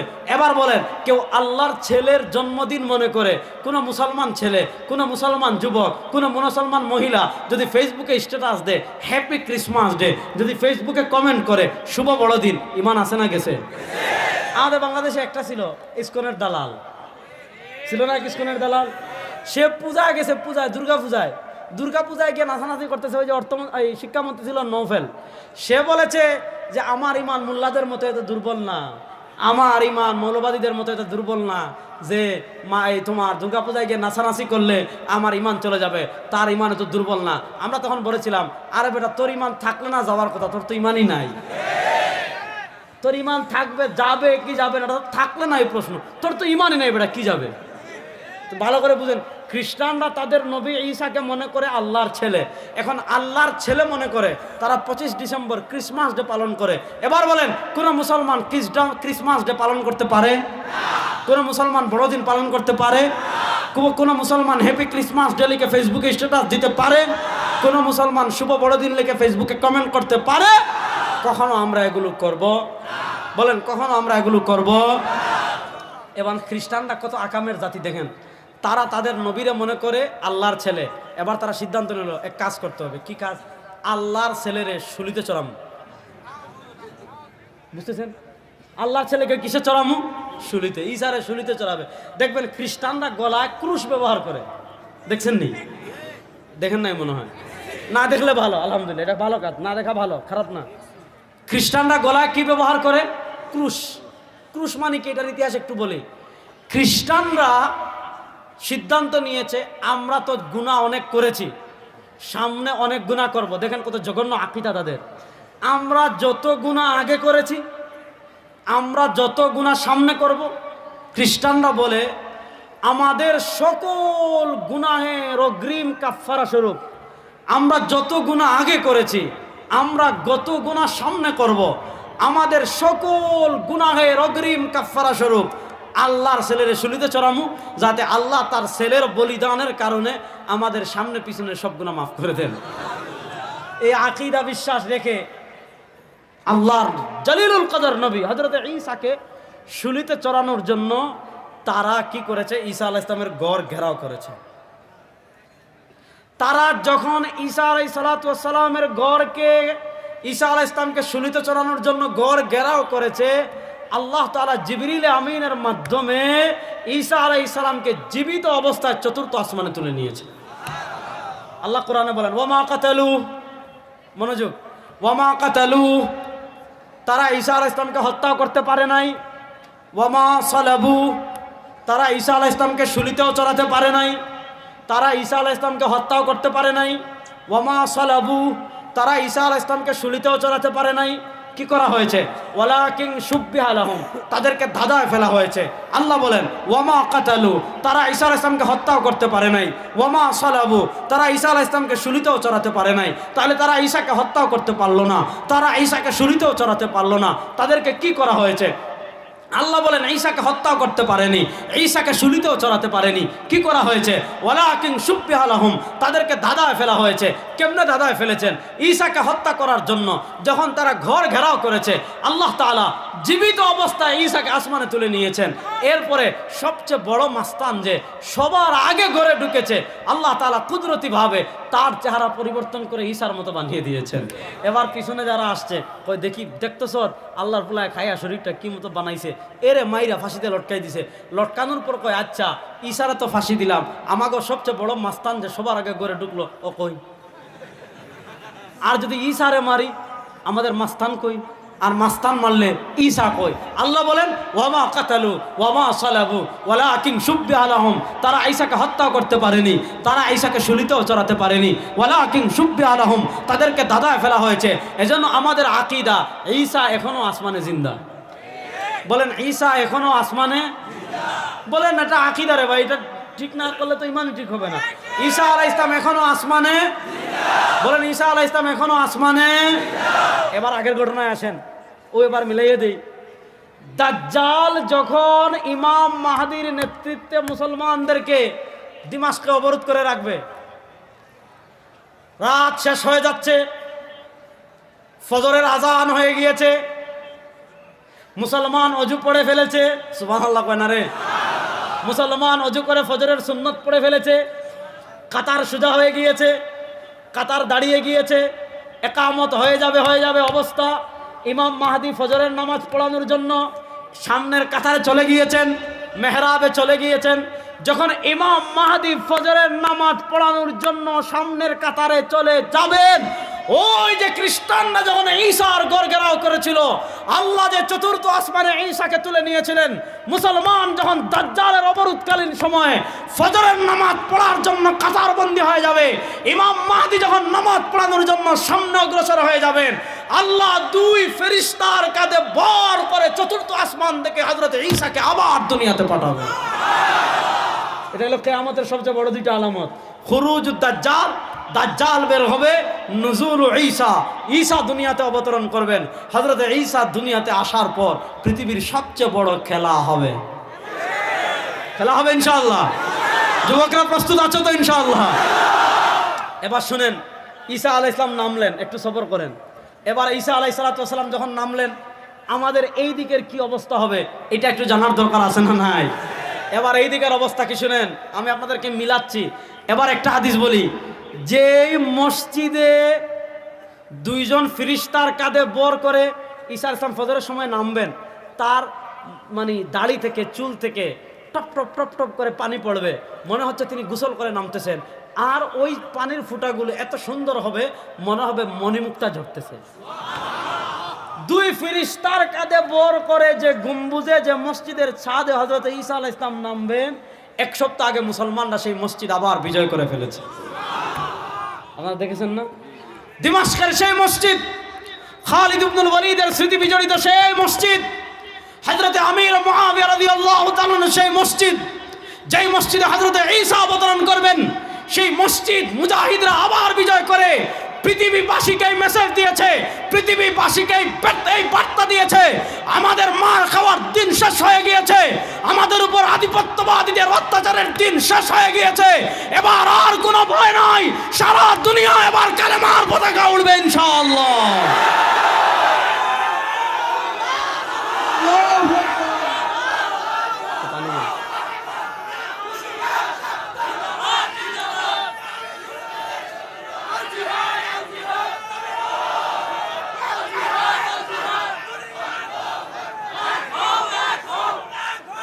এবার বুঝলেন বায়তুল মাকদিসের অবস্থা শুনেন, বায়তুল মাকদিসের অবস্থা শুনলেন। এবার আমাদের এখানে একটা খেলার কথা বলি। হিন্দুরা বাড়াবাড়ি করতেছে না, আমাদের বাবরি মসজিদ শহীদ করে নাই। দেখেন আজকে তারা কি বলবা চাই, এই কথা পরে বলবো, আগে এটা শুনেন। দেখেন আমাদের বাংলাদেশে কোনো মন্দির ভেঙে মসজিদ বানানো হয়েছে এমন কোনো নজির আছে? এই যুবকরা বলো। 5 আগস্টের সময় ভারতের দালাল হাসিনা পালাই গেল। হাসিনা পালানোর পর আমরা ভয় করেছিলাম যে আওয়ামী লীগ হিন্দু লীগ হয়ে ফিরে আসতে পারে। আমরা ভয় করছিলাম না? আমরা মনে করেছিলাম আওয়ামী লীগ হিন্দু লীগ হয়ে মন্দিরে আক্রমণ করতে পারে, এজন্য এদেশের মুসলমান মন্দির পাহারা দিয়েছে। এমন নজির পৃথিবীতে নাই। আজকে ভারতের দাদা বাবুরা, বাংলাদেশে কোনো হিন্দু নির্যাতন নাই, কোনো মন্দির ভাঙচুর নাই, হিন্দুরা দিব্যি ভালো আছে। 5 আগস্টের পট পরিবর্তনের পর কোনো মন্দিরে আক্রমণ করা হয় নাই, কোনো হিন্দুর ব্যবসা প্রতিষ্ঠানে আক্রমণ করা হয় নাই। 1-2 জায়গায় হিন্দুরা মার খেয়ে, সেটা হিন্দু হওয়ার কারণে না, বরং আওয়ামী লীগের দালাল হওয়ার কারণে। আপনি হিন্দু আওয়ামী লীগের দালালি করছেন, আপনি মার খাবেন না তো কি করবো আপনাদের? কথাটা ভালো করে বুঝেন। আজকে দেখেন তারা আমাদেরকে সংখ্যালঘু ইস্যু তুলে আজকে ভারত কি করছে, অথচ এই ফ্যাসিস্ট আওয়ামী লীগের আমলে আমাদের বিশ্বজিৎকে কি করা হয়েছিল? ওই ছাত্রলীগের সন্ত্রাসীরা রাজপথে কুপিয়ে হত্যা করেছিল। তখন ভারতের হিন্দুদের মায়া কোথায় ছিল? বিএনপির নেতা গয়েশ্বর বাবু চন্দ্র রায়কে পুলিশ পিটায় নাই রাস্তায়? কথা কন না কেন? আর যে সমস্ত হিন্দুরা বিএনপি করে তারা জেলে যায় নাই? তো তখন তোমাদের আসলে হিন্দুদের প্রতি মায়া কি ছিল? আসলে তাদের হিন্দুদের প্রতি মায়া না, বরং তাদের দাসী যে পালিয়ে গিয়েছে সেই তারা চেয়েছিল এই বাংলাদেশকে অঙ্গরাজ্য বানাবে। বাংলাদেশের যুবকরা রক্ত দিয়ে দেশকে আবার স্বাধীন করে ফেলেছে, এজন্য তারা এটা সহ্য করতে পারছে না। দেখেন সাধারণ হিন্দুরা আমাদের দেশে থাকুক, কোনো মানা নাই, তাদের নিরাপত্তা আমরা দিব ইনশাআল্লাহ। তাদের নিরাপত্তা দেশের রাষ্ট্র দিবে ইনশাআল্লাহ। সাধারণ হিন্দুরা থাকুক, আমাদের কোনো আপত্তি নাই।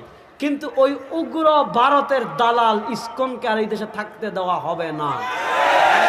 এই দাবির সাথে যুবকরা একমত আছে তো ইনশাআল্লাহ? যে ইসকন ফরিদপুরের মধুখালীতে আমার 2 ভাইকে পিটিয়ে শহীদ করেছে, যে ইসকন আমার ভাই আলিফকে চট্টগ্রামের আদালতে প্রকাশ্যে জবাই করেছে, আমরা অন্তর্বর্তীকালীন সরকারকে পরিষ্কার মেসেজ দিতে চাই, ইসকন আমাদের হাতের ময়লা। বিশ্বাস করেন, ইসকন আমাদের হাতের। শুধু বাংলাদেশের মুসলমান একত্রিত হয়ে যদি পেশাব করে, ইসকন সোজা দিল্লি মামুর বাড়ি গিয়ে পড়বে। আমরা সাম্প্রদায়িক সম্প্রীতি রক্ষা করে বলেই বাংলাদেশে প্রকাশ্যে আলিফকে জবাই করে হত্যা করার পরও এদেশের মন্দিরে আক্রমণ করা হয় নাই, এদেশের ইসকনকে পিটিয়ে বিদায় করা হয় নাই। আমরা অন্তর্বর্তীকালীন সরকারের কাছে সুস্পষ্ট ভাষায় বলতে চাই, যদি আপনারা ইসকনকে নিষিদ্ধ না করেন, এই দেশ থেকে আমরা ইসকনের নাম নিশানা মুছে ফেলতে বাধ্য হব ইনশাআল্লাহ। ইসকনকে আমরা এই দেশে আর সহ্য করব। দেখেন আমাদের দেশে কোনো সাম্প্রদায়িক দাঙ্গা নাই, কিছুই নাই। আর আপনার আমাদের ওপারের দেশে দেখেন, আমাদের মসজিদ বাবরি মসজিদ ভেঙে সেখানে রাম মন্দির নির্মাণ করা হয়েছে। গুজরাটের কসাই নরেন্দ্র মোদী সাম্প্রদায়িক দাঙ্গা সৃষ্টি করে গুজরাটে হাজার হাজার মুসলমানকে তারা হত্যা করেছে, আসামে তারা হাজার হাজার মুসলমান হত্যা করেছে, দিল্লিতে তারা হাজার হাজার মুসলমান হত্যা করেছে, তারপরে কাশ্মীরে তারা হাজার হাজার মুসলমান হত্যা করেছে, হায়দ্রাবাদে তারা হাজার হাজার মুসলমান হত্যা করেছে।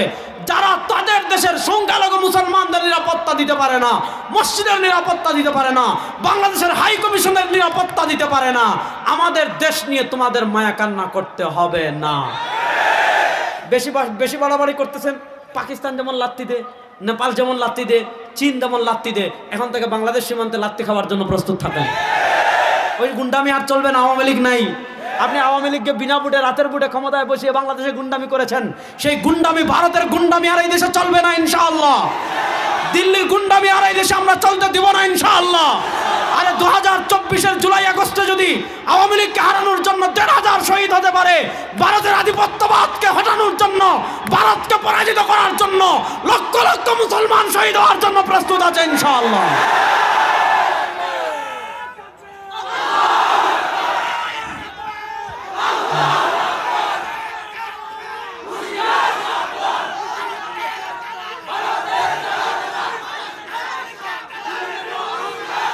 কথা ভালো করে বুঝেন। ঈসা আলাইহিস সালাতু ওয়াস সালাম নামছেন কোথায়? মনে আছে নিওয়াজ? ঈসা আলাইহিস সালাম নামছেন কোথায়? বলেন না, ঈসা আলাইহিস সালাম নামছেন কোথায়? দিমাশকে শুনেন, ওই সময় আমাদের আগের হিন্দুস্তান, বাংলাদেশ, ভারত, পাকিস্তান, আফগানিস্তান, নেপাল, শ্রীলঙ্কা, এই যে রাষ্ট্রগুলো আছে এগুলা এক সময় সবগুলোর নাম ছিল হিন্দ, পরে আলাদা আলাদা রাষ্ট্র হয়েছে। হিন্দের অবস্থা কি হবে হাদিস শুনেন। সুনানুন নাসাইর হাদিস আসছে, নবী করিম সাল্লাল্লাহু আলাইহি ওয়াসাল্লাম বলেন, আমার উম্মতেরা শোনো, ইসাবাতান মিন উম্মতি, ইসাবাতান মিন উম্মতি, আমার উম্মার দুইটা দল এমন আছে, আমার উম্মার দুইটা বাহিনী এমন আছে। ইসাবাতান মিন উম্মতি, আমার উম্মার দুইটা দল এমন আছে, আমার উম্মার দুইটা বাহিনী এমন আছে। আহরাজাহুমাল্লাহু মিনান নার, যে দুই বাহিনীর উপর, যে দুই দলের উপর আল্লাহ তাআলা জাহান্নামের আগুনকে হারাম করে দিবেন। সুবহানাল্লাহ কয় নাই রে। আমার উম্মার দুইটা দল এমন আছে, আমার উম্মার দুইটা বাহিনী এমন আছে, যে দুই দলের উপর, যে দুই বাহিনীর উপর, এই দুই দলে যারা অংশগ্রহণ করবে, এই দুই বাহিনীতে যারা অংশগ্রহণ করবে, আহরাজাহুমাল্লাহু মিনান নার, এই দুই বাহিনীকে আল্লাহ জাহান্নাম থেকে বাঁচাবেন। এই দুই বাহিনীর উপর আল্লাহ তাআলা জাহান্নামের আগুনকে হারাম করে দিবেন। এই দুই বাহিনী কারা? এক বাহিনী হলো ইসাবাতুন তাগজু ফিল হিন্দ, এক বাহিনী হলো যারা হিন্দুস্তানে যুদ্ধ করবে, আর আরেক বাহিনী হলো যারা ঈসা আলাইহিস সালামের সাথে যুদ্ধ করবে। এই দুই বাহিনীর উপর আল্লাহ তাআলা জাহান্নামের আগুনকে হারাম করে দিবেন। তাহলে বোঝা গেল হিন্দুস্তানে একটা যুদ্ধ হবে কি হবে না? এবং এই যুদ্ধে যারা অংশগ্রহণ করবে আল্লাহ তাআলা তাদের উপর জাহান্নামের আগুনকে হারাম করে দিবেন।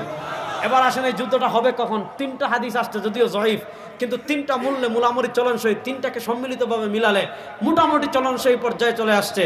এই দেশের আধিপত্যবাদ, এই উপমহাদেশে হিন্দু যারা আছে তাদের সাথে মুসলমানদের প্রচণ্ড যুদ্ধ হবে। অধিকাংশ মুসলমান শহীদ হয়ে যাবে।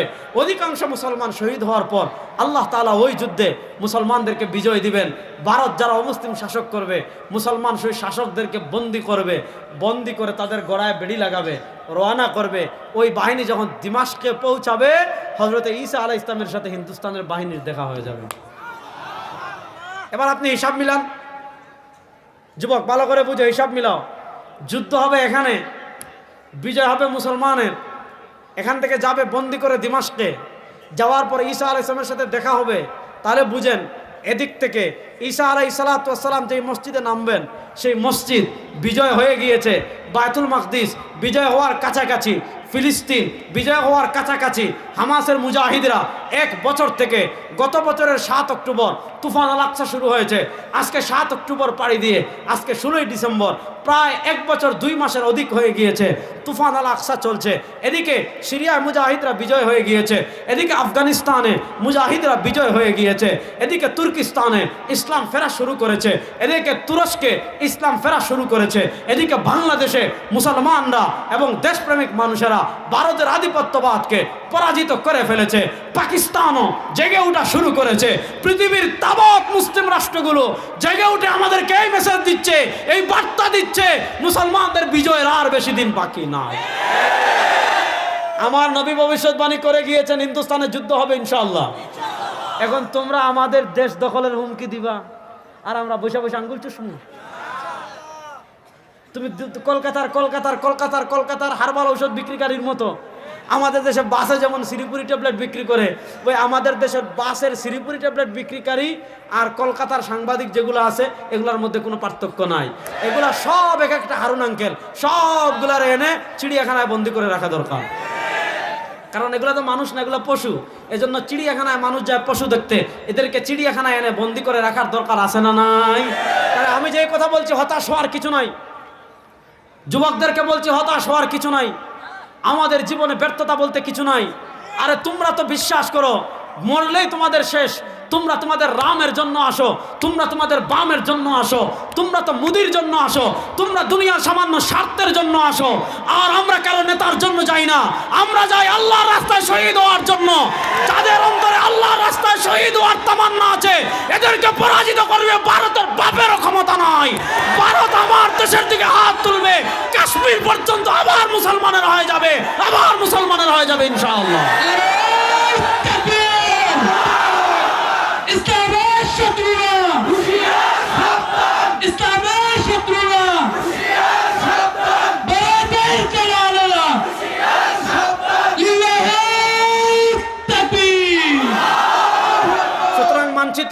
করার জন্য যুবকরা প্রস্তুত আছে তো ইনশাআল্লাহ? দেশ রক্ষার জন্য যুবকরা প্রস্তুত আছে তো ইনশাআল্লাহ? এবার আসেন, বলছিলাম যেখান থেকে শুরু করেছিলাম ওই কথায় আবার ফিরে যাই। খুব লম্বা আলোচনা করবো না, আগেই বলেছি। আমরা বলেছি এই শতাব্দী যেহেতু আমাদের বিজয়ের, সুতরাং এই শতাব্দীতে আমাদের কিছু করণীয় আছে না নাই? এই শতাব্দীতে আমাদের করণীয় কি, এটা বুঝার আগে আমি একটা হাদিস বলি। এই হাদিস বুঝলে আপনি পরের আলোচনা বুঝবেন। নবী করিম সাল্লাল্লাহু আলাইহি ওয়াসাল্লাম দেখেন 1400 বছর আগে কথাটা বলে গিয়েছেন। 1400 বছর পরে আপনি যখন হাদিসটা গবেষণা করবেন, 1400 বছর পরে আপনি যখন হাদিসটা পড়বেন, আপনার মনে হবে 1400 বছর পরে নবী করিম সাল্লাল্লাহু আলাইহি ওয়াসাল্লাম বাংলাদেশের মুসলমানের জন্য হাদিস বলে গিয়েছেন। রাসূলুল্লাহ সাল্লাল্লাহু আলাইহি ওয়াসাল্লাম বলেন, ইউশিকু আন ইয়াতি আলান নাসি জামান। মনোযোগ দিয়ে হাদিসটা বুঝেন। নবী করিম সাল্লাল্লাহু আলাইহি ওয়াসাল্লাম বলেন, ইউশিকু আন ইয়াতি আলান নাসি জামান। আমার ভয় লাগে, আমার চিন্তা হচ্ছে, আন ইয়াতি আলান নাসি জামান, আমার উম্মার উপর এমন একটা সময় আসবে, আমার উম্মার উপর এমন একটা কাল আসবে, আমার উম্মার উপর এমন একটা যুগ আসবে, আমার উম্মার উপর এমন একটা সময় আসবে। নবী করিম সাল্লাল্লাহু আলাইহি ওয়াসাল্লাম বলেন, আমার ভয় হচ্ছে, আমার চিন্তা হচ্ছে, আয়াতি আলান নাসি জামানুন, আমার উম্মার উপর এমন একটা সময় আসবে, আমার উম্মার উপর এমন একটা কাল আসবে, আমার উম্মার উপর এমন একটা যুগ আসবে, আমার উম্মার উপর এমন একটা হালাত আসবে, লাম ইয়াবকা মিনাল ইসলাম ইল্লা ইসমুহু ওয়া লাম ইয়াবকা মিনাল কুরআন ইল্লা রাসমুহু, মাসাজিদুহুম আমিরা ওয়া হিয়া খারাবুন আনিল হুদা ওয়া উলামাউহুম শাররু মান তাহতা আদিমিস সামা। সরওয়ারে দু আলম বলেন, আমার উম্মার উপর এমন একটা সময় আসবে, আমার উম্মার উপর এমন একটা হালাত আসবে। হাদিসের শেষ দিক থেকে আমি অনুবাদ করি।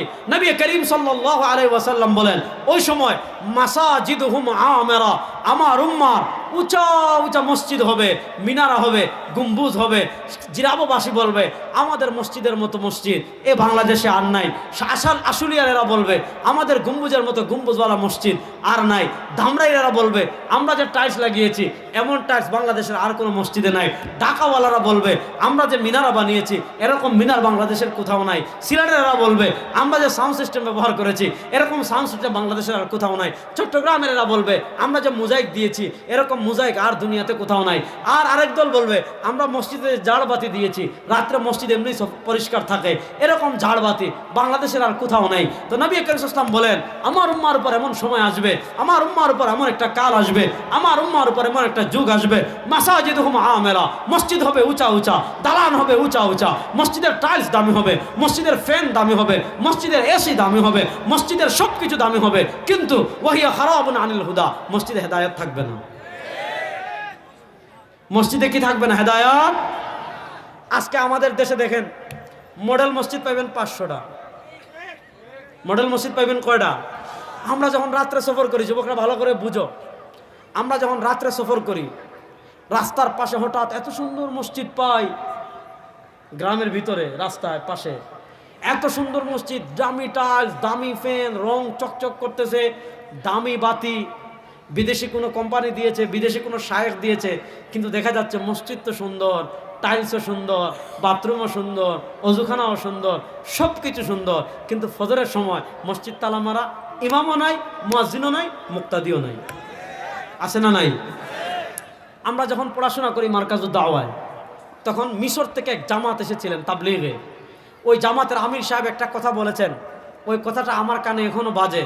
তিনি বলেছিলেন, এই শতাব্দীতে মুসলমানরা পরাজয় থেকে উঠবে কখন, এই শতাব্দীতে মুসলমানরা বিজয়ের পথে অগ্রসর হবে কখন, এই শতাব্দীতে মুসলমানরা মার খাওয়া থেকে বাঁচবে কখন, এই শতাব্দীতে মুসলমানরা জুলুম থেকে বাঁচবে কখন, এই শতাব্দীতে মুসলমানরা অত্যাচার থেকে বাঁচবে কখন। তিনি বলেছিলেন, তোমাদের দেশে জুমার নামাজে যেই পরিমাণ মুসল্লি হয়, জুমার নামাজে যেমন মসজিদে জায়গা থাকে না, ফজরের নামাজে যেই দিন ওই সময় ওই পরিমাণ মুসল্লি হওয়া শুরু করবে। জুমার নামাজে যেমন নামাজের আগে মসজিদ ভরে যায়, জুমার নামাজে যেমন মসজিদ ভরে বাইরে মুসল্লি হয়, যেই দিন ফজরের নামাজের কাতার এই ধরনের মুসল্লি হওয়া শুরু করবে, মুসলমানদেরকে কেউ পরাজিত করতে পারবে না। মাসাজিদুহুম আমিরা, আজকে আমাদের মসজিদ উঁচু উঁচু আছে। ফজরের সময় আপনার এলাকার মসজিদের খবর নিয়েন যে শীতকালে কয়জন আসে। ওয়াদা করেন এখন থেকে 5 ওয়াক্ত নামাজ পড়বেন কারা কারা ইনশাআল্লাহ? আল্লাহর সাক্ষী রেখে বলেন, পড়বেন তো ইনশাআল্লাহ? মসজিদে এসে নামাজ পড়ার চেষ্টা করবেন তো ইনশাআল্লাহ? আর এই শীতের রাতে আপনি অজু করে ফজরের নামাজে মসজিদে আসবেন, লাভ আছে না নাই? একটা হাদিস বলি তাহলে বুঝতে পারবেন। কিয়ামতের দিন, মনোযোগ, আমাদের নবী করিম সাল্লাল্লাহু আলাইহি ওয়াসাল্লামের সুপারিশ ছাড়া কেউ জান্নাতে যেতে পারবে বলেন না? আমাদের নবী করিম সাল্লাল্লাহু আলাইহি ওয়াসাল্লামের সুপারিশ ছাড়া কেউ জান্নাতে যেতে পারবে? নবী করিম সাল্লাল্লাহু আলাইহি ওয়াসাল্লাম দুনিয়া থেকে বিদায় নেওয়ার আগে আমাদেরকে ভবিষ্যৎবাণী করে গিয়েছেন, আমাদেরকে ওসিয়ত করে গিয়েছেন, আমাদেরকে বলে গিয়েছেন, আমার উম্মাহ তুই চিন্তা করিস না, তুই দুনিয়া থেকে বিদায় হওয়ার সময় চিন্তা করিস না, তোর ঈমানের হেফাজত করিস, তোর আমলের হেফাজত করিস, তোর আকীদার হেফাজত করিস। আনা ফারাতুল লাকুম ইনদাল হাউযি ইয়াউমাল কিয়ামা, কিয়ামতের দিন আমি নবী হাউজে কাউসারে তোদের অপেক্ষা করতে থাকব। আর সুবহানাল্লাহ আসতে বলেন। হাউজে কাউসার জান্নাতের একটা স্পেশাল নদী, স্পেশাল একটা ঝর্ণা। সরওয়ার দু আলম বলেন, ওয়াদাদু কুবিহি মিসলু আদাদিন নুজুম, ওয়াদাদু কুবিহি মিসলু আদাদিন নুজুম। সারা দুনিয়ার সব মানুষ একত্রিত হয়ে যদি আসমানের তারকা গুণা শুরু করে, সারা দুনিয়ার সব মানুষ মিলে আসমানের তারকা গুণে শেষ করতে পারবে না। নবী করিম সাল্লাল্লাহু আলাইহি ওয়াসাল্লাম বলেন, আসমানে আল্লাহ তাআলা যেই পরিমাণ তারকা রেখেছেন, আল্লাহ আসমানের তারকা সমপরিমাণ পাত্র হাউজে কাউসারের পারে সাজিয়ে রেখেছেন। কিয়ামতের দিন সরওয়ারে দু আলম তার উম্মাহকে হাউজে কাউসার থেকে পানি পান করাবেন। আল্লাহ নবী যখন বলেন, আনা ফারাতুল লাকুম ইনদাল হাউযি ইয়াউমাল কিয়ামা, কিয়ামতের দিন হাউজে কাউসারে আমি তোমার অপেক্ষা করতে থাকবো তোমাদেরকে পানি খাওয়ানোর জন্য। এক গ্রাম্য সাহাবী, সত্তরল সাহাবী, উনি বলেন, ইয়া রাসূলুল্লাহ, কিয়ামতের দিন আপনি সবাইকে পানি খাওয়াবেন, খুব ভালো কথা। আপনি না হয় কিয়ামতের দিন আবু বকরকে চিনবেন, তাকে আপনি দেখেছেন। আপনি না হয় ওমরকে চিনবেন, তাকে আপনি দেখেছেন। আপনি না হয় উসমানকে চিনবেন, তাকে আপনি দেখেছেন। আপনি না হয় আলীকে চিনবেন, তাকে আপনি দেখেছেন রাদিয়াল্লাহু তাআলা আনহুম। আপনি না হয় সাহাবা একরাম রিদওয়ানুল্লাহি আলাইহিম আজমাইনকে চিনবেন, তাদেরকে আপনি দুনিয়াতে দেখেছেন। সাহাবা একরাম না হয় হাসরের মাঠে আপনাকে চিনবে, তারা আপনাকে দেখেছে। কিন্তু ইয়া রাসূলুল্লাহ, হাসরের মাঠে তো শুধু আপনার উম্মাহ উঠবে না, হাসরের মাঠে কোটি কোটি মানুষ উঠবে, সব নবী তার উম্মাহকে নিয়ে উঠবেন। ওই হাজার কোটি মানুষের ভিতর আপনার এক উম্মাহ 1400 বছর পরে আশুলিয়া এসেছিল, আপনার এক উম্মাহ 14 বছর পরে জিরাবতে এসেছিল, আপনার উম্মাহ 1400 বছর পরে বাংলাদেশে এসেছিল। ইয়া রাসূলুল্লাহ, সেও তো আপনাকে মহব্বত করত। ইয়া রাসূলুল্লাহ, সেও তো আপনার দ্বীনের জন্য জীবন দেওয়ার জন্য প্রস্তুত ছিল। ইয়া রাসূলুল্লাহ, সেও তো আপনার ইসলামের ঝান্ডা বুলন্দ করার জন্য নিজের রক্ত ঢেলে দেওয়ার জন্য প্রস্তুত ছিল। ইয়া রাসূলুল্লাহ, হাসরের মাঠে তো আপনার সেই এতিম উম্মত উঠবে।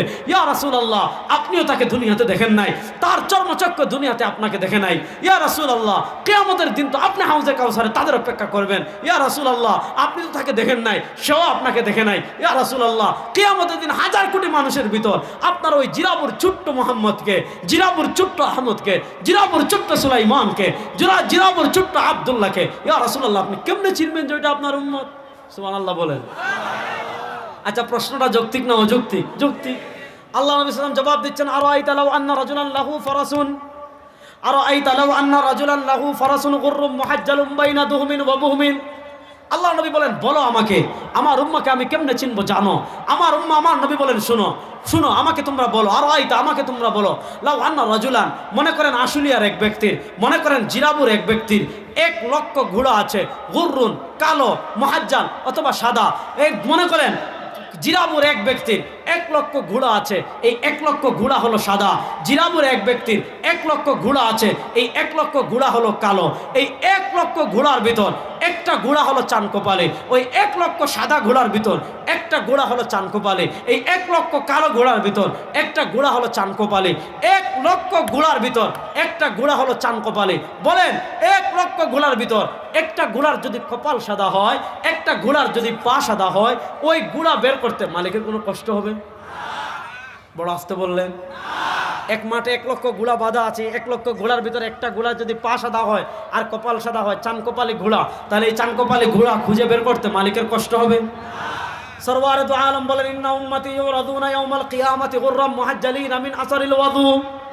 বুখারী শরীফের হাদিস, ইন্না উম্মতি ইউরাদুনা ইয়াউমাল কিয়ামাতি গুররাম মুহাজ্জালিনা মিন আসারিল ওয়াদু فمن استطاع أن يطيل غرته فليفعل إن أمتي يعرضون يوم القيامة غرا محجلين من أثر الوضوء فمن استطاع أن يطيل غرته فليفعل। সরওয়ার দু আলম সাল্লাল্লাহু আলাইহি ওয়াসাল্লাম বলেন, ওই যে আমার জিরাবুর 1400 বছর পরে যে উম্মাহ, সেও তো ফজরের নামাজ পড়ার জন্য উঠেছে, শীতের রাতে প্রচন্ড কষ্ট করে ফজরের নামাজ পড়ার জন্য উঠেছে, উঠে ঠান্ডা পানি দিয়ে হাত ধৌত করেছে, পা ধৌত করেছে, চেহারা ধৌত করেছে, হাত ধৌত করেছে, ঠান্ডা পানি দিয়ে পা ধৌত করেছে, করেছে ঠান্ডা পানি দিয়ে, চেহারা ধৌত করেছে ঠান্ডা পানি দিয়ে। সরওয়ার দু আলম সাল্লাল্লাহু আলাইহি ওয়াসাল্লাম বলেন, এই যে সে ওযু করতে হাত ধৌত করেছে, পা ধৌত করেছে, চেহারা ধৌত করেছে, কিয়ামতের দিন আমার ওই উম্মতের হাত পা চেহারা সূর্যের মতো তারকার মতো নূরে জ্বলজ্বল করতে থাকবে। ইন্না উম্মতি ইউরাদুনা ইয়াওমাল কিয়ামাতি গুররাম মুহাজ্জালিনা মিন আসারিল ওয়াদু। আমার উম্মার হাত, আমার উম্মার পা, আমার উম্মার চেহারা কিয়ামতের দিন নূরে জ্বলজ্বল করতে থাকবে। সরওয়ারে দু আলম দেখবেন ওই হাসরের মাঠের দূরে এক ব্যক্তি দেখা যায়, চেহারা থেকে সূর্যের মতো আলো বের হয়, হাত থেকে সূর্যের মতো আলো বের হয়, পা থেকে সূর্যের মতো আলো বের হয়। সরওয়ারে দু আলম চিনে ফেলবেন, এটা তো মুসার উম্মাহ হতে পারে না, এটা তো ঈসার উম্মাহ হতে পারে না, এটা তো সুলাইমানের উম্মাহ হতে পারে না, এটা তো দাউদের উম্মাহ হতে পারে না। সরওয়ারে দু আলম চিনে ফেলবেন, এটা তো তার উম্মাহ। ফেরেশতার মাধ্যমে তাকে না সরওয়ারে দু আলম নিজের হাতে হাউজে কাউসারের পানি পান করাইবেন। এবার বলেন, আল্লাহর নবীর হাতে হাউজে কাউসারের পানি পান করতে চান কি চান না? শুধু নবী হাউজে কাউসারের পানি পান করাবেন, ব্যাপারটা এমন না। আয় হায় হায়, আজকে আপনি কারে নেতা মানেন যুবক? আপনি যারা নেতা মানেন আপনারে বিপদে ফেলাইয়া হেলিকপ্টারে ভাগে, ঠিক কিনা? আর আমার নবী কত বড় নেতা, সুবহানাল্লাহ বলেন। আল্লাহ, আমার নবী কত ভালোবাসতেন আমাদের, সুবহানাল্লাহ বলেন না একটু জোরে। আল্লাহ নবী আমাদেরকে কত মহব্বত করতেন, শুধু এতটুকু বুঝেন। তিনি ইন্তেকাল করার আগে আমাদেরকে বলে যাচ্ছেন, একদম আল্লাহর নামে কসম করে বলে যাচ্ছেন, আমার উম্মত শোন, তুই দুনিয়াতে তোর ইমানের হেফাজত করিস। নবী বলে যাচ্ছেন, ইমানের হেফাজত করলে কি হবে? আল্লাহ নবী বলেন, আমার যে উম্মা পাহাড় পরিমাণ ইমান নিয়ে কবরে আসতে পারে নাই, আমার যে উম্মা সমুদ্র পরিমাণ ইমান নিয়ে কবরে আসতে পারে নাই, আমার যে উম্মা বালু পরিমাণ কঙ্কর পরিমাণ ইমান নিয়ে কবরে আসতে পারে নাই, সরওয়ারে দু আলম সাল্লাল্লাহু আলাইহি ওয়াসাল্লাম বলেন, মান কানা ফি কলবিহি মিসকালু হাববাতিন মিন খারদালিন মিন ঈমান, মান কানা ফি কলবিহি মিসকালু হাববাতিন মিন খারদালিন মিন ঈমান, আমার যে ইতিম উম্মত সরষের দানা পরিমাণ বিন্দু পরিমাণ ইমান নিয়ে কবরে আসবে, আমি নবী সুপারিশ করে তাকে জান্নাতে নিয়ে আসব।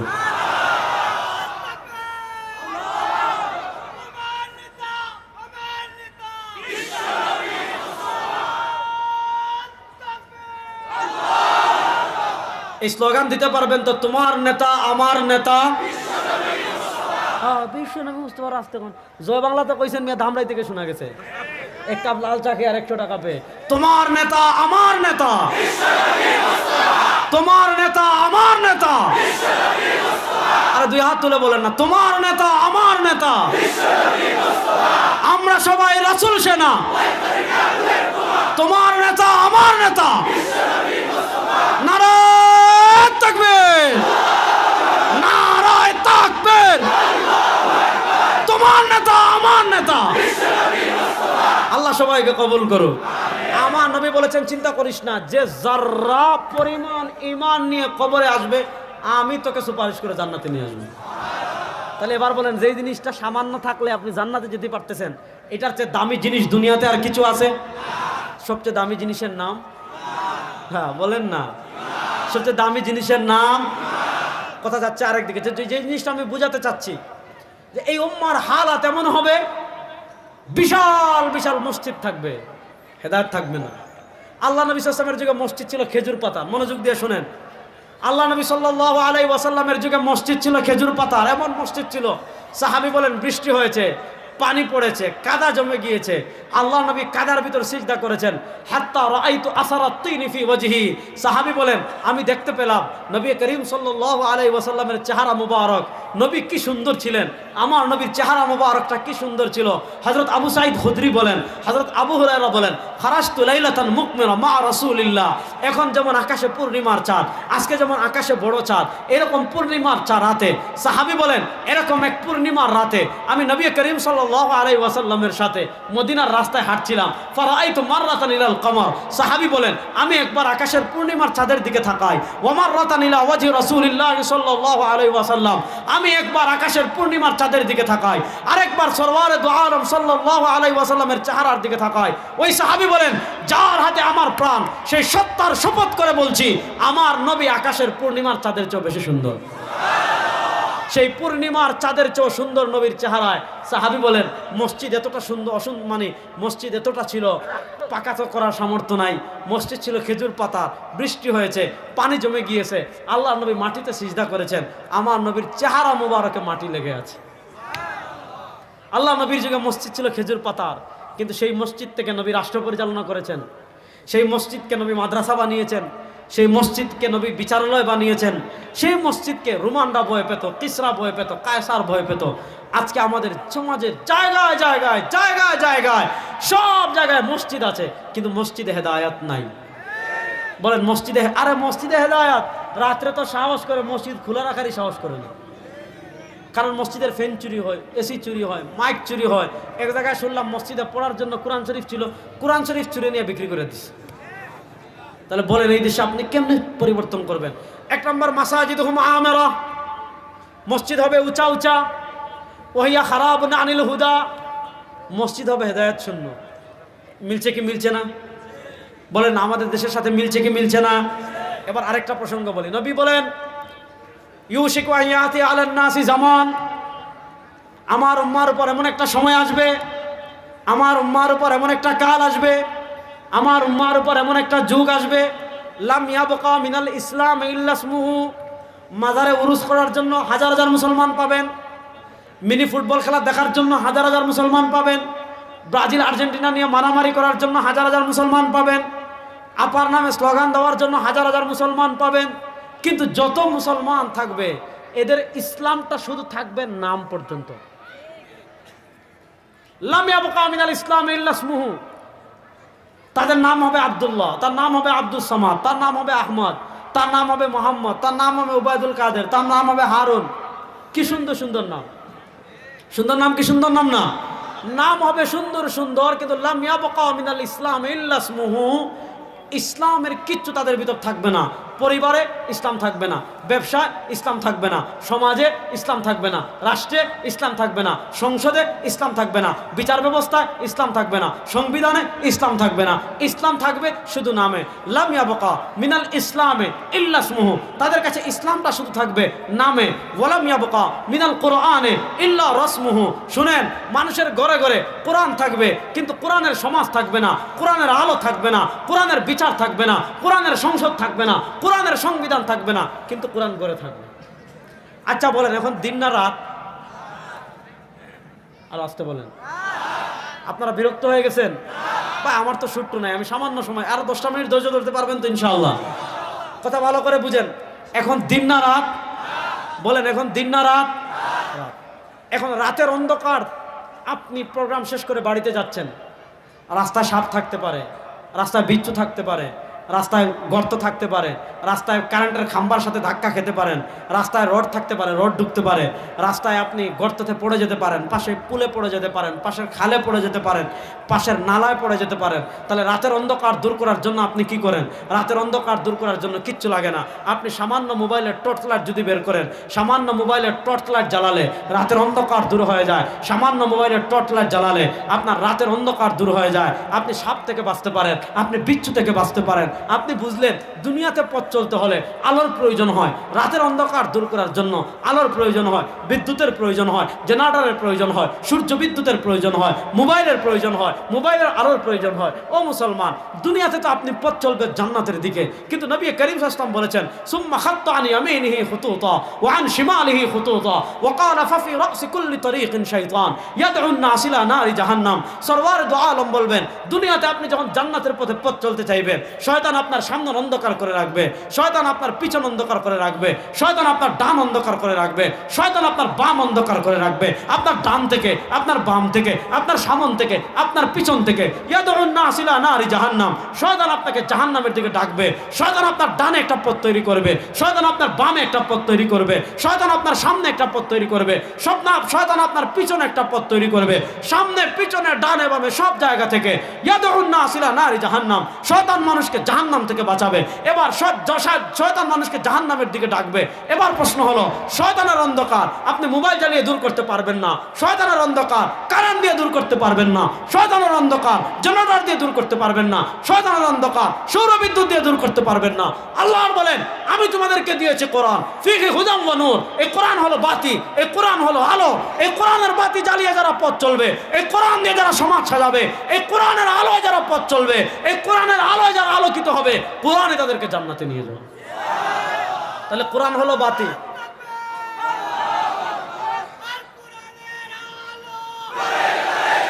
না না না না, আল কোরআনের আলো ঘরে ঘরে বহুত জ্বালছেন, এবার আল কোরআনের আলো সংসদে জ্বালো। সংসদে না জ্বাললে বোতল খাওয়া বন্ধ করতে পারবেন না, সংসদে না জ্বাললে চুরি বন্ধ করতে পারবেন না, সংসদে না জ্বাললে টাকা পাচার বন্ধ করতে পারবেন না। এবার বলেন, বাংলাদেশের সংসদে আল কোরআনের আলো জ্বালতে আপনারা প্রস্তুত আছেন তো ইনশাআল্লাহ? এবার এই জন্য স্লোগান দেন, আল কোরআনের আলো সংসদে জ্বালো। বলেন।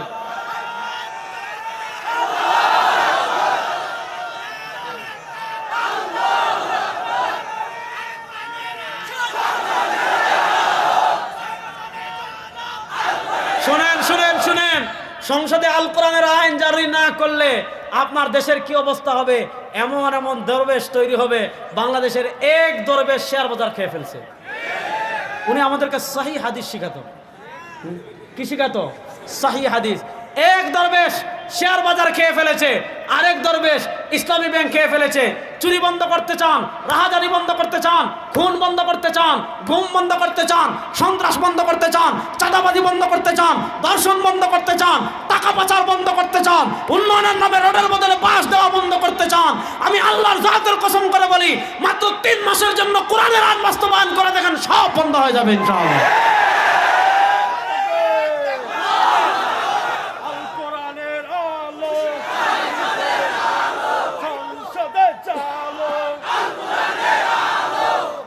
এবার ভালো করে কথা বুঝেন, আল্লাহর নবী বলেছেন এমন একটা সময় আসবে, লাম ইয়াবকা মিনাল কোরআন ইল্লা রাসমু।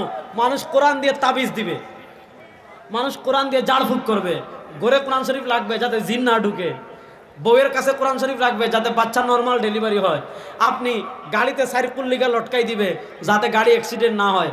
দোকানে সাইরকুল লুকে লটকাই দিবে যাতে চলে যাওয়ার পর দোকানে চুরি না হয়, দোকানে বরকত হয়। হ্যাঁ, এই কাজগুলো জায়েজ আছে। কোরআন দিয়ে আপনি তাবিজ দিতে পারেন, বিনিময় নিতে পারেন। কোরআন দিয়ে আপনি ঝাড়ফুঁকও করতে পারেন, বিনিময় দিতে পারেন। কোরআন বরকত মনে করে ঘরে রাখার জন্য দিয়ে রাখতেও পারেন। কিন্তু আল্লাহ তো কোরআন শুধু তাবিজ দেওয়ার জন্য দেয় নাই, আল্লাহ তো কোরআন শুধু ঝাড়ফুঁক দেওয়ার জন্য দেয় নাই। কোরআন হলো সংবিধান, আমাদের ঘর থেকে নিয়ে সব সাজবে।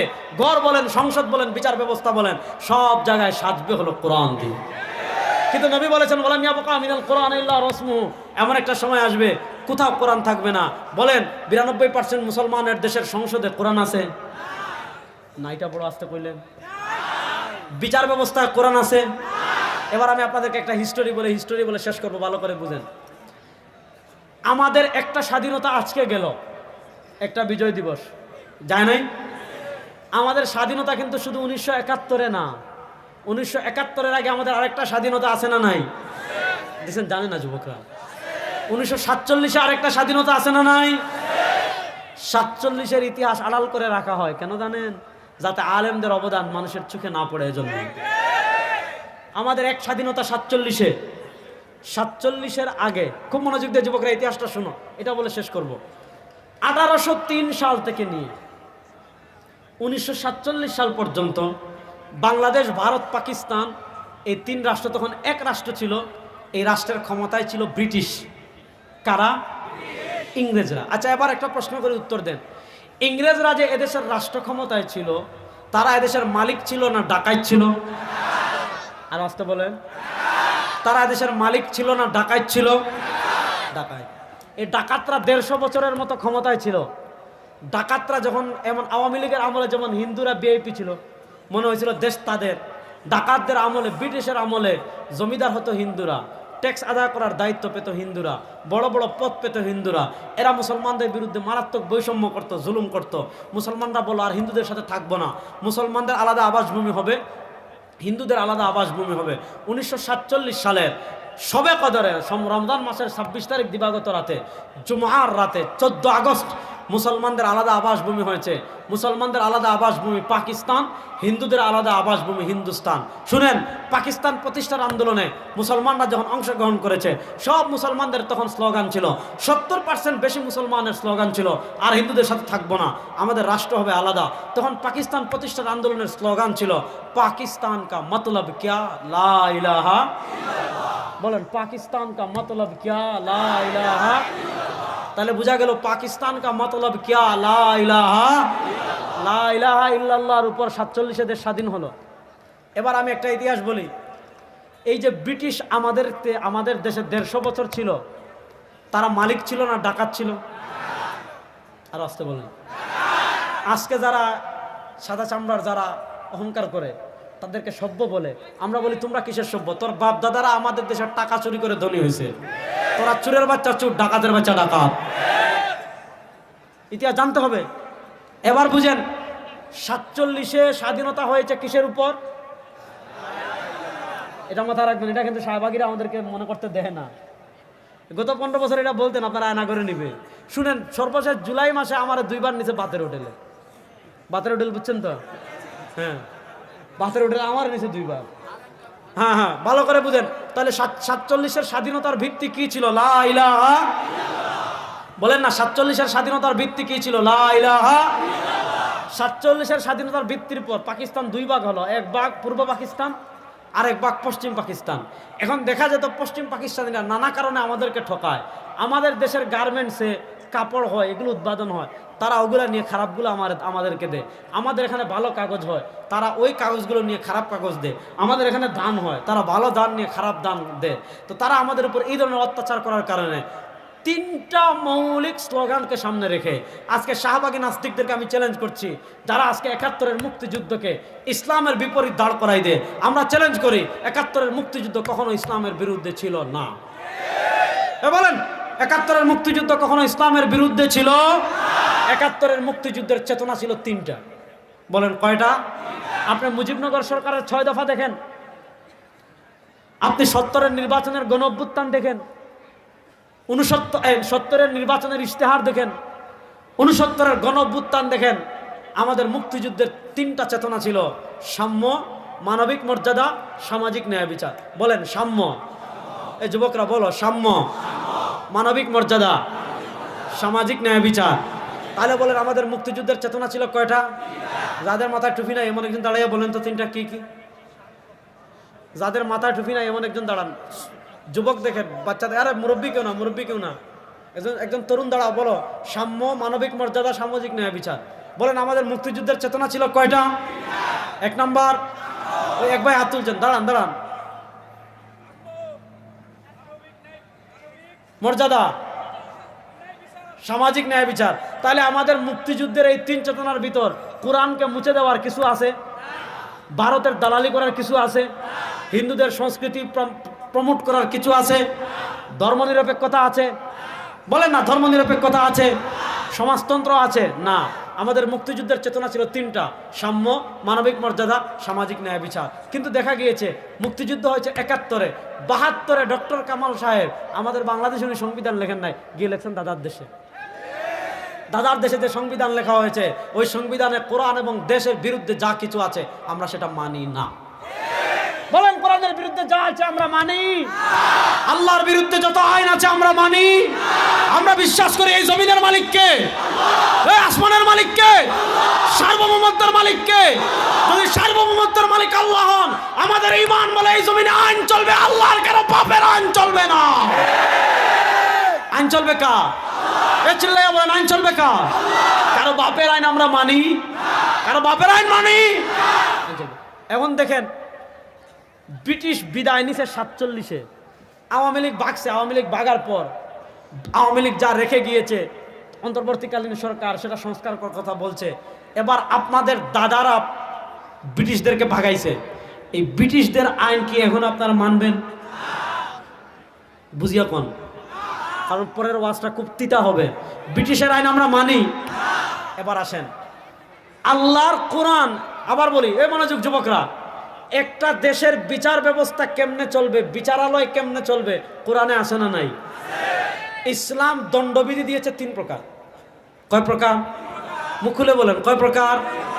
আচ্ছা, আমাদের দেশে 52 বছরে অনেকবার ক্ষমতার পরিবর্তন হলো, নেতার পরিবর্তন হলো, চেয়ারের পরিবর্তন হলো, আন্দোলন হলো, সংগ্রাম হলো, রক্ত দেওয়া হলো, জীবন দেওয়া হলো, শহীদ হওয়া হলো। ভাগ্য পরিবর্তন হয়েছে? ন্যায় বিচার মানুষ পেয়েছে? চুরি বন্ধ হয়েছে? ঘুষ বন্ধ হয়েছে? ডাকাতি বন্ধ হয়েছে? টাকা পাচার বন্ধ হয়েছে? বিদেশে বেগমপাড়া তৈরি করা বন্ধ হয়েছে? এবার দেখেন, কোরআনের আইন আপনি বাস্তবায়ন করেন। আপনি দাঁত ফাটাইছেন, আপনারটাও শেষ। একজনের চুক ফুটা করছেন, চুকও শেষ। একজনকে মারছেন, আপনিও শেষ। হাত ভাঙলে হাত ভাঙ্গা হবে, পা ভাঙলে পা ভাঙ্গা হবে, চুক ফুটা করলে চুক ফুটা হবে, দাঁত ফাললে দাঁত ফেলা হবে, কাউকে অঙ্গহানি করলে আপনার অঙ্গ কেটে ফেলা হবে। আপনি হত্যা করেছেন, কোনো আপিল মোশন নাই, হয় দিয়ত দিবেন, নাহলে আপনাকে ফাঁসিতে লটকানো হবে। এই বিচার ব্যবস্থা যদি চালু করা হয়, খুন বন্ধ হবে কি হবে না? ইসলাম দণ্ডবিধি দিয়েছে 3 প্রকার। বলেন, ইসলাম দণ্ডবিধি দিয়েছে কয় প্রকার? বলেন, ইসলাম দণ্ডবিধি দিয়েছে কয় প্রকার? আমার সাথে বলেন, হুদুদ। বলেন, হুদুদ। কিসাস। বলেন, হুদুদ, কিসাস, তাজিরাত। বলেন, ইসলাম দণ্ডবিধি দিয়েছে কয় প্রকার? হুদুদ, কিসাস, তাজিরাত। হুদুদ, জুড়ে বলেন না, হুদুদ, কিসাস, তাজিরাত। বলেন তো, কে বলতে পারবেন? একজন দাঁড়ান তো। যাদের মাথার টুপি নাই, যাদের মাথার টুপি নাই, এমন ওই যে দাঁড়াইছে, বলেন, বলেন, আবার বলেন। হ্যাঁ বলেন, মনে থাকবে তো। ইসলামের দণ্ডবিধি কয় প্রকার? চুরি করছেন, ইসলাম বলে। অনেকে ভয় পায়, আমরা বলি যারা চুর এরা ভয় পায়, এই হাত কাটার ভয় পায়। যেখানে ইসলাম চুরি করলে এটা বলেন যে ঘুষি মারি দাঁত ফেলাই দেন, দাঁত লাগাই দিব। আবার ইসলাম বলে না পিঠে চাবুক মারেন, কয়েকদিন পর সুস্থ হয়ে যাবে। ইসলাম বলেছে চুরি করলে কবজি পর্যন্ত হাত কেটে ফেলে দাও। দেখেন, আপনি রাষ্ট্রের টাকা চুরি করবেন, বিদেশে বেগমপাড়া তৈরি করবেন, পদ্মা সেতুর কথা বলে রাষ্ট্রের কোটি কোটি টাকা চুরি করবেন, মেট্রো রেলের কথা বলে 1000 কোটি টাকা চুরি করবেন। বাংলাদেশে গত 15 বছরে রাষ্ট্রের যেই পরিমাণ টাকা চুরি হয়েছে, সাংবাদিকরা বলছে এই পরিমাণ টাকা দিয়ে 64টা পদ্মা সেতু বানানো যাবে। ইসলাম বলে চুরি করেছেন আর কোনো কিছু চলবে না, হাত এই পর্যন্ত কেটে ফেলে দাও। এখন আপনি যত বড় কুট পরেন, যত বড় টাই পরেন, মানুষ দেখুন পড়ে যখনই দেখবে কবজি পর্যন্ত হাত নাই, বুঝে ফেলবে এটা। দেখতেছেন ইসলাম কি শাস্তি দিছে? কয় নাই মাথা ফাটাও, কারণ ব্যান্ডেজ দিয়ে ভালো হয়ে যাবে। কয় নাই গুসাও, ভালো হয়ে যাবে। কয় নাই দাঁত ফেলাও, লাগাই দিবে। কয় নাই বন্দি করে রাখো, মানুষ ভুলে যাবে। এমন এক শাস্তি দিয়েছে যে কবজি পর্যন্ত কেটে হাত ফেলে দাও, মৃত্যুর আগ পর্যন্ত চুরের শিলা লাগাইতে পারবে না। এই আওয়ামী লীগের আমলে যারা চুরি করেছে, এদের কয়েকজনের হাত কেটে রেখে দেন, দেখবেন বাংলাদেশে আর চুরি থাকবে না। এই হাত আমরা কাটবো না, সরকার কাটতে হবে, আমরা তো কাটতে পারবো না, আইন তো নিজের হাতে তুলে নিতে পারবো না। তাহলে বলেন, ইসলাম দণ্ডবিধি দিয়েছে কয় প্রকার? ইসলামের দণ্ডবিধি চালু করলে চুরি থাকবো। হুদুদ, কিসাস, তাজিরাত। বলেন, হুদুদ, কিসাস। বলেন না, হুদুদ, কিসাস। আর জুড়ে বলেন না, হুদুদ, কিসাস। আর ব্রিটিশ দিয়েছে 2টা, ফৌজদারি, দেওয়ানি। ব্রিটিশ দিয়েছে কয়টা? এবার আপনি 52 বছর আপনার দেশের বিচার ব্যবস্থা পরিচালনা হচ্ছে, আপনি খবর নেন। হাইকোর্টে যান, সুপ্রিম কোর্টে যান, জজ কোর্টে যান, নিম্ন আদালতে যান, দেখবেন কোরআনের হুদুদ নাই, কোরআনের তাজিরাত নাই, কোরআনের কিসাস নাই, বরং আপনার আদালত পরিচালিত হচ্ছে, আপনার দণ্ডবিধি পরিচালিত হচ্ছে কি দিয়ে? দণ্ডবিধি পরিচালিত হচ্ছে ব্রিটিশের দেওয়ানি দিয়ে, ব্রিটিশের ফৌজদারি ধারা দিয়ে। ও বাংলাদেশের মুসলমান, ও জিরাবর মুসলমান, আমি আপনাদেরকে বলে দিতে চাই, 52 বছর আমরা ব্রিটিশের দণ্ডবিধি দিয়ে বাংলাদেশের বিচার ব্যবস্থা দেখেছি। ইনসাফ প্রতিষ্ঠা হয় নাই, ন্যায় বিচার প্রতিষ্ঠা হয় নাই, মানুষ ন্যায় বিচার পায় নাই, মানুষ সুশাসন পায় নাই, মানুষ ইনসাফ পায় নাই। আমরা বলি, মাত্র 3 মাসের জন্য কোরআনের আইন বাস্তবায়ন করেন, সব জুলুম অন্যায় আল্লাহর কসম করে বলি বন্ধ হয়ে যাবে। এবার বিচার ব্যবস্থা কোরআনের বাতি জ্বালানোর দরকার আছে না নাই? কারা কারা বাতি জ্বালানোর পক্ষে দেখে হাত তোলেন তো। আমাদের দেশের বিচার ব্যবস্থা আমরা কোরআনের বাতি জ্বালাতে চাই কি চাই না? এখন কোরআনের বাতি জ্বালাতে হলে কি করতে হবে? কোরআনকে রাষ্ট্র ক্ষমতায় নিতে হবে। বলেন, কোরআনকে রাষ্ট্র ক্ষমতায় নেওয়ার জন্য প্রস্তুত আছেন না নাই? এবার আসেন অর্থনীতি। অর্থনীতি একটু বলি, বিচার ব্যবস্থা বললাম, একটা মাসালা বলে এটা বলে শেষ করবো। আপনারা বলেন, সুদ খাওয়া হালাল না হারাম? বড় আসতে বললেন। এখন তো মানুষ সুদ খায়, নাম বদলাইছে, ইন্টারেস্ট নাম কি দিছে। বলেন, সুদ খাওয়া হালাল না হারাম? এবার বলেন, যে দেশের অর্থনীতির ভিত্তি হবে সুদের উপর, মনোযোগ, যে দেশের অর্থনীতির ভিত্তি হবে সুদের উপর, ওই দেশের উপর আল্লাহর রহমত পড়বে না গজব পড়বে? জোরে বলেন। যে দেশের অর্থনীতির ভিত্তি হবে সুদের উপর, ওই দেশের উপর আল্লাহর রহমত পড়বে না গজব পড়বে? এবার আওয়ামী লীগের আমলে আপনারা আমাদের মুসলমানদের জিকির কি? আমরা ফজর নামাজের পর সুবহানাল্লাহ, আলহামদুলিল্লাহ, লা ইলাহা ইল্লাল্লাহ, আল্লাহু আকবার, সূরা হাশরের শেষ আয়াত, এগুলো তো আমাদের জিকির। আর গত 15 বছর আওয়ামী লীগের জিকির ছিল উন্নয়ন, উন্নয়ন ছিল না জিকির? সাংবাদিকরা জিজ্ঞেস করেছে আপনারা দিনের ভোট রাতে করলেন কেন? আমরা পদ্মা সেতু করেছি, উন্নয়ন করেছি। মানে তাদের জিকির হয়ে গিয়েছিল উন্নয়ন। আপনি শুধু তো উন্নয়ন উন্নয়ন উন্নয়নের জিকির শুনেছেন, কিন্তু অভ্যন্তরে কি ঘটনা ঘটেছে জানেন? বাংলাদেশের রাষ্ট্রে তারা এই পরিমাণ ঋণ করে রেখে গিয়েছে, ওই ঋণগুলো যদি বাংলাদেশের সব নাগরিকের মাথায় ভাগ করে দেওয়া হয়, প্রত্যেক নাগরিকের মাথায় রাষ্ট্রীয় ঋণ আছে 1.5 লাখ টাকা। বুঝতেছেন? প্রত্যেক নাগরিকের মাথায় রাষ্ট্রীয় ঋণ আছে কত? অর্থাৎ এই পরিমাণ ঋণ আছে আমাদের। প্রত্যেক বছর জুনে যখন বাজেট দিত, বাজেটে ঘাটতি দেখাতো, আর বাজেটে যখন ঘাটতি দেখাতো তখন এই টাকা পূর্ণ করার জন্য চীন থেকে ঋণ আনতো, আমেরিকা থেকে ঋণ আনতো, রাশিয়া থেকে ঋণ আনতো। আমি তালিকাটা দেখলাম ওই তালিকায় সৌদি আরবের নাম আছে। আচ্ছা বলেন, এই যে প্রত্যেকের মাথায় তারা 1.5 লাখ টাকার ঋণ রেখে গিয়েছে, এই যে চড়া মূল্যে ঋণটা এনেছে, সুদ সহ না সুদ ছাড়া? জানেন না এটা? সুদ সহ না সুদ ছাড়া? এবার বলেন, যে দেশের অর্থনীতির ভিত্তি দাঁড়িয়ে আছে সুদের উপর, এই দেশে আল্লাহর রহমত পড়বে না গজব পড়বে? এবার সুদমুক্ত ব্যাংকিং, সুদমুক্ত অর্থনীতি আমাদের দেশে চালু হোক। আপনারা চান কি চান না? আপনি আমার বলতে পারেন যে আমরা সব, আপনার ওয়াজ তো ঠিক আছে, কিন্তু এখন তো পুরো পৃথিবী নিয়ন্ত্রণ করে আমেরিকা, এখন তো অর্থনীতি নিয়ন্ত্রণ করে পুঁজিবাদ, এখন তো অর্থনীতি নিয়ন্ত্রণ করে বিশ্বব্যাংক। এখন তো সুদ ছাড়া একটা রাষ্ট্র টিকতে পারে না, সুদ ছাড়া একটা রাষ্ট্র দাঁড়াতে পারে না, সুদ ছাড়া একটা রাষ্ট্র যদি আমেরিকা স্ট্রাইক দেয়, বিশ্বব্যাংক স্ট্রাইক দেয়, একটা রাষ্ট্র দাঁড়াতে পারে না। আমরা বলি এই সমস্ত ওয়াজ আর এখন চলবে না। সুদ মুক্ত একটা রাষ্ট্রের অর্থনীতি যে দাঁড়িয়ে যেতে পারে, আমেরিকার নাকপাশ চিহ্ন করে, পুঁজিবাদী অর্থনীতির নাকপাশ চিহ্ন করে, বিশ্বব্যাংকের তাবেদারি না করে, বিশ্বব্যাংকের পা না চেটে, ইহুদি খ্রিস্টান আমেরিকার পা না চেটে একটা রাষ্ট্রের যে অর্থনীতি দাঁড়িয়ে যেতে পারে, তার সবচেয়ে বড় প্রমাণ হলো আল্লাহর সিংহরা যেই ভূমিতে বসবাস করে, আফগানিস্তান। আফগানিস্তানের কথা মনে আছে তো? আমি এবার গিয়েছিলাম বুখারায়, উজবেকিস্তান। আমি যখন কসরে আরেফা প্রবেশ করছি, ইমাম বাহাউদ্দিন বুখারা শহর, যেখানে ইমাম বুখারী জন্মগ্রহণ করেছেন, কসরে আরেফায় আমি যখন প্রবেশ করছি, আমি দেখতে পেলাম একদল তালেবান আসতেছে। তাদেরকে দেখলে তো চেনা যায়, বিশাল দেহ, বিশাল কালো পাগড়ি, বিশাল আলিশান সংকট নিয়ে। আমি তো ছোট মানুষ, একদম দেখতেও তো ছোট, তাদের একদম এখানে পড়ে গেছি।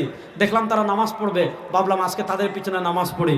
নামাজ পড়ার পর দেখলাম সুবহানাল্লাহ, এরা কেমনে আমেরিকারে পরাজিত করলো, এরা কেমনে পৃথিবীর সুপার পাওয়ারকে তছনছ করে দিল। দেখলাম নামাজ পড়ে যে তাসবিহ পড়লো, যে লম্বা সময় নিয়ে দোয়া করলো, আমার বিশ্বাস হয়ে গিয়েছে যাদের সম্পর্ক আল্লাহর সাথে আছে। আর কিসের আমেরিকার, কিসের ভারত, বেটা খেলা হবে ইনশাআল্লাহ। তো ওখানে কাবুলের ডেপুটি মেয়র ছিলেন, তো ওনাকে আমার পরিচয় দিলাম, আমাদের বাংলাদেশের মানুষের অভিনন্দন জানালাম যে তোমরা যে কাবুলে আমেরিকাকে পরাজিত করে ইসলামের এই যে সাদা কালো পতাকা উড়াইছে, কইরে এই যে দেখেন, কানাত রায়াত রাসূলুল্লাহ সাল্লাল্লাহু আলাইহি ওয়াসাল্লাম সাউদা ওয়া লিওয়াহু আবিয়াদ মাকতুবান ফিহি লা ইলাহা ইল্লাল্লাহ মুহাম্মাদুর রাসূলুল্লাহ। আল্লাহ নবীর পতাকা ছিল সাদা কালো, মধ্যখানে লেখা ছিল লা ইলাহা ইল্লাল্লাহ। এই পতাকা উড়িয়েছে। আমি অভিনন্দন জানালাম যে আমাদের বাংলাদেশের মানুষ তোদের জন্য দোয়া করেছে। দেখেন, আফগানিস্তানে 2021 সালে আমেরিকা যখন পালিয়ে যায়, তাদের রিজার্ভ যেটা আছে এটা স্ট্রাইক দিয়েছে, অর্থাৎ তাদের দেশের বৈধ রিজার্ভ টাকা যেটা, এটা আফগানিস্তান তুলতে পারবে না। তারা মনে করেছিল আরে যাই, এরা টাকা পাবে না, ভিক্ষা করবে, খাবার পাবে না, খাবারের জন্য আমাদের কাছে আসবে, পোশাক পাবে না, পোশাকের জন্য আমাদের কাছে আসবে, চিকিৎসা পাবে না, চিকিৎসার জন্য আমাদের কাছে আসবে। কিন্তু এরা তো জানে না, যাদের সাথে আল্লাহ আছেন দুনিয়ার কেউ তাদেরকে আটকাতে পারে না। আল্লাহ তাআলা আফগানিস্তানের রহমতের দরজা খুলে দিয়েছেন, বারাকার দরজা খুলে দিয়েছেন। বিশ্বব্যাংকের নাকপাশ চিহ্ন করে, সুদকে হারাম করে, নেশাকে হারাম করে, আফিম চাষ আফগানিস্তানের সবচেয়ে বড়। যেমন আমার আগে ভাই বলে গিয়েছেন বিএনপি, যে আমাদের বাংলাদেশের অর্থনৈতিক খাত হলো দুইটা, একটা হলো রেমিটেন্স, একটা হলো গার্মেন্টস। এই দুইটা যদি না থাকে আমাদের বাংলাদেশের লাল বাতি জ্বলতে একদিনও জ্বলবে, বা লাল বাতি জ্বলতে এক সপ্তাহ জ্বলবে না। যে গার্মেন্টসের শ্রমিকরা আমাদের দেশের অর্থনীতিতে সবচেয়ে বেশি অবদান রাখে, আজকে তারা সবচেয়ে বেশি বৈষম্যের শিকার। বাংলাদেশে যদি ইনসাফ চান, ন্যায় চান, আপনার প্রতি কোনো জুলুম না হোক, আজকে দেখেন অর্থনীতির পুঁজিবাদী অর্থনীতি, ধনীরে ধনী মানায়, গরিবরে আরো গরিব মানায়। এই পুঁজিবাদের নাকপাশ থেকে যদি মুক্তি চান, রাষ্ট্র ক্ষমতা একমাত্র ইসলামকে নিতে হবে। আফগানিস্তানের অর্থনীতি এভাবে এগিয়ে যাচ্ছে, আফগানিস্তানের অর্থনীতি এভাবে এগিয়ে যাচ্ছে। আমাদের বাংলাদেশের শাহবাগী মিডিয়াও বলতেছে যে আফগানিস্তানের অর্থনীতি যেভাবে এগিয়ে যাচ্ছে আগামী কয়েক বছরের ভিতরে এরা পৃথিবীর সুপার পাওয়ার হয়ে যাবে ইনশাআল্লাহ। তাহলে বুঝেন, আমেরিকায় আফগানিস্তানে যদি মুজাহিদরা মুসলমানরা সুদকে হারাম করে তাদের রাষ্ট্রকে এগিয়ে নিয়ে যেতে পারে, 92% মুসলমানের দেশে রাষ্ট্রীয়ভাবে সুদকে হারাম ঘোষণা করার, সুদকে নিষিদ্ধ করার প্রয়োজন আছে না নাই? এই সব কিছু হবে তখন যখন ক্ষমতায় নেবেন ইসলামকে। আর ওই খ্রিস্টানরা আমাদেরকে কি শিখিয়েছে জানেন? যে ইসলাম মানে মাজারে উরুস করবি, ইসলাম মানে তাবারুক খাবি, ইসলাম মানে মসজিদে নামাজ পড়বি, ইসলাম মানে ওয়াজ মাহফিল করবি, বাস ইসলাম এতটুকুর ভিতরে সীমাবদ্ধ। তাহলে তাদেরকে জিজ্ঞাসা করেন, আচ্ছা আমরা না হয় মাজারে থাকলাম, রাষ্ট্র কারা চালাবে? তারা বলে আমরা। সংবিধান কারা লিখবে? তারা বলে আমরা। নেতৃত্ব কারা দিবে? তারা বলে আমরা। বিচার ব্যবস্থা কাদের? তারা বলে আমরা। এমপি কারা হবে? তারা বলে আমরা। না, আল্লাহ কোরআন শুধু ঘরে থাকার জন্য দেন নাই, আল্লাহ ইসলাম শুধু ঘরে থাকার জন্য দেন নাই। এবার বাংলাদেশের সময় এসেছে, পৃথিবীর প্রান্ত প্রান্তে যেমন মুসলমানদের বিজয় শুরু হয়ে গিয়েছে, যে আবার মুসলমান প্রস্তুতি নেন, বাংলাদেশের চূড়ান্ত বিপ্লব হবে, ইসলামকে বিজয়ের বিপ্লব, কোরআনকে বিজয়ের বিপ্লব, আল্লাহর জমিনে আল্লাহর দ্বীন প্রতিষ্ঠার বিপ্লব হবে ইনশাআল্লাহ। ইসলামের শত্রুরা, কথা শেষ করে দিচ্ছি, মনোযোগ। শত্রুরা বাংলাদেশে কোরআন বিজয় হোক, এটা আপনারা চান কি চান না? কারা কারা চান? বাংলাদেশের রাষ্ট্র ক্ষমতায় কোরআন যাক, আপনারা চান কি চান না? ওই সেকুলারিজম, ধর্মনিরপেক্ষতাবাদ, সমাজতন্ত্রবাদ, ডিজিটাল, স্মার্ট, সোনার, রূপার সব বাংলাদেশের খেলা শেষ হয়ে গিয়েছে। ডিজিটাল বাংলা দেখা আমাদের শেষ, স্মার্ট বাংলা দেখা আমাদের শেষ, সোনার বাংলা দেখা আমাদের শেষ, রূপার বাংলা দেখা আমাদের শেষ। এবার আমরা অপেক্ষায় আছি, কোরআনের বাংলা হবে, ইসলামের বাংলাদেশ হবে ইনশাআল্লাহ। ইসলামের বাংলাদেশ দেখার জন্য যুবকরা প্রস্তুত আছে না নাই? ইসলামের বাংলাদেশ গড়ার জন্য গাম জড়ানোর জন্য প্রস্তুত আছে না নাই?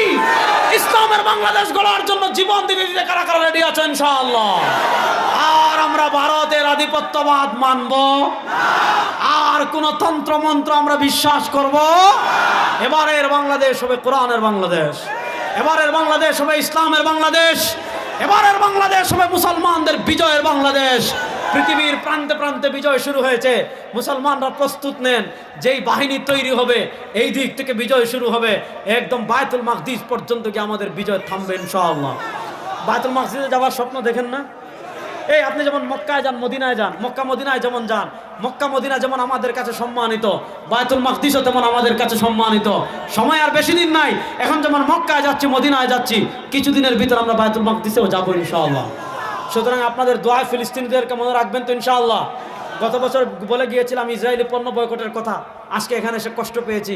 আপনারা একুয়াফিনা পানি এখানে রেখেছেন, এই পানি খাবেন না, কোকাকোলা খাবেন না, 7 আপ খাবেন না, মিরিন্ডা খাবেন না, কিনলে পানি খাবেন না, একুয়াফানি পানি খাবেন না।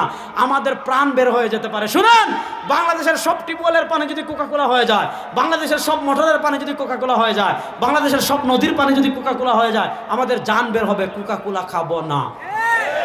যুবকরা ওয়াদা করো, আমাদের প্রাণ বের হয়ে যাবে, আমরা কোকাকোলা খাবো, 7 আপ খাবো, মিরিন্ডা খাবো, ইসরায়েলি পণ্য ব্যবহার করব। আমার জিরাবর যুবকদেরকে আমি বলে যাব, আপনারা তাফসির মাহফিলের আয়োজন করেছেন, খুব ভালো কথা। ইসরায়েলের বিষয়টা পিছনে পড়ে গিয়েছে, আবার নতুন করে মসজিদে মসজিদে কোন কোন পণ্য ইসরায়েলি আছে ইনশাআল্লাহ, আল্লাহ কবুল করো। ইসরায়েলি পণ্য বয়কট করবেন তো ইনশাআল্লাহ? শুধু ইসরায়েলি পণ্য না, দাদা গো লালবাতি জ্বালাইতে হইব। কি গুন্ডামি করে বেটাই, আমাকে কি ঠেকা পড়ছে, তোরা পেঁয়াজ না দিলে আমাদেরকে পেঁয়াজ দিবে তুরস্ক ইনশাআল্লাহ। আমাদেরকে পেঁয়াজ দেওয়ার জন্য হাজার শত শত মুসলিম রাষ্ট্র আছে ইনশাআল্লাহ। মুসলমান আল মুসলিমুনা জাসাদিন ওয়াহিদিন। আমরা যদি বিপদে পড়ি, পৃথিবীর লক্ষ লক্ষ মুসলমান আমাদের পাশে দাঁড়ানোর জন্য প্রস্তুত আছে।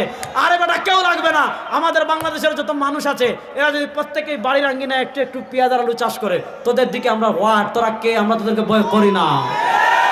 এমনি কান্নাকাটি শুরু হয়ে গেছে। এতদিন বাপ মারছিল, শুনেন এতদিন বাপ মারছিল, এখন দেখা যাচ্ছে হোটেল বিজনেস লালবাতি জ্বলে গেছে, গাড়ি ড্রাইভার প্যাসেঞ্জার পায় না। বাঙালিরা যদি ভারত ছাড়ে আমাদের কিচ্ছু হবে না, কিন্তু তোমাদের ব্যবসা বাণিজ্যের লালবাতি জ্বলে যাবে। তারা ভয় দেখাচ্ছে যে আমাদের দেশে আসলে চিকিৎসা দিবে না। আমরা এটা বলে তারা নিষিদ্ধ করে। আমরাও বলি বাংলাদেশের কোনো রাজনীতিবিদ, কোনো নেতা চিকিৎসার জন্য ভারত যেতে পারবে না, আইন করা দরকার। যে কোনো নেতা চিকিৎসার জন্য সিঙ্গাপুর যেতে পারবে না, কোনো নেতা ভারত যেতে পারবে না, কোনো নেতা মাদ্রাজ যেতে পারবে না, কোনো নেতা চেন্নাই যেতে পারবে না। যদি তারা নিষিদ্ধ করে আমাদের দেশের চিকিৎসা আরো উন্নত হবে। সুতরাং আপনারা সজাগ থাকবেন, জাগ্রত থাকবেন, ইসলামের জন্য, কোরআনের জন্য, হাদিসের জন্য, সরওয়ার দু আলমের আদর্শ বাস্তবায়ন করার জন্য নিজের সর্বশেষ প্রস্তুতি নিয়ে থাকবেন। বাংলাদেশের সব গণনার ওলামা একরাম কিন্তু ঐক্যবদ্ধ হয়ে যাচ্ছে। আপনাদেরকে একটা সুসংবাদ দিলাম, সব আলেমরা ঐক্যবদ্ধ হয়ে এই বাংলাদেশের সংসদে যদি কালেমার পতাকা উড়ানোর আপনাদেরকে মিশন দেন এবং আপনাদেরকে বলেন এই লা ইলাহা ইল্লাল্লাহ সব জায়গায় চালু হবে, কোরআন সংসদে চালু হবে, বিচার ব্যবস্থায় চালু হবে, সব ওলামা ইকরাম ঐক্যবদ্ধ হয়ে যদি আপনাদেরকে কোরআনের বিপ্লব করার ডাক দেন, যুবকরা প্রস্তুত আছে তো ইনশাআল্লাহ? বৃদ্ধরা প্রস্তুত আছে তো ইনশাআল্লাহ? হতাশ হওয়ার কিছু নেই। ওয়ালা তাহিনু ওয়ালা তাহজানু ওয়া আনতুম লা'আলাউনা ইন কুনতুম মুমিনিন। আমরা বিজয় হবই হব ইনশাআল্লাহ। পৃথিবীর কোনো পরাশক্তি আমাদের পরাজিত করতে পারবে না। নাসরুম মিনাল্লাহি ওয়া ফাতুন করিব। আবার দেখা হবে, কথা হবে না। সাবতু ফামিনাল্লাহ ওয়া ইন আখতাতু ফামিন্নি ওয়া মিনাশ শাইতান। সুবহানাকাল্লাহুম্মা বিহামদিকা আশহাদু আল্লা ইলাহা ইল্লা আনতা আস্তাগফিরুকা ওয়া আতুবু ইলাইক।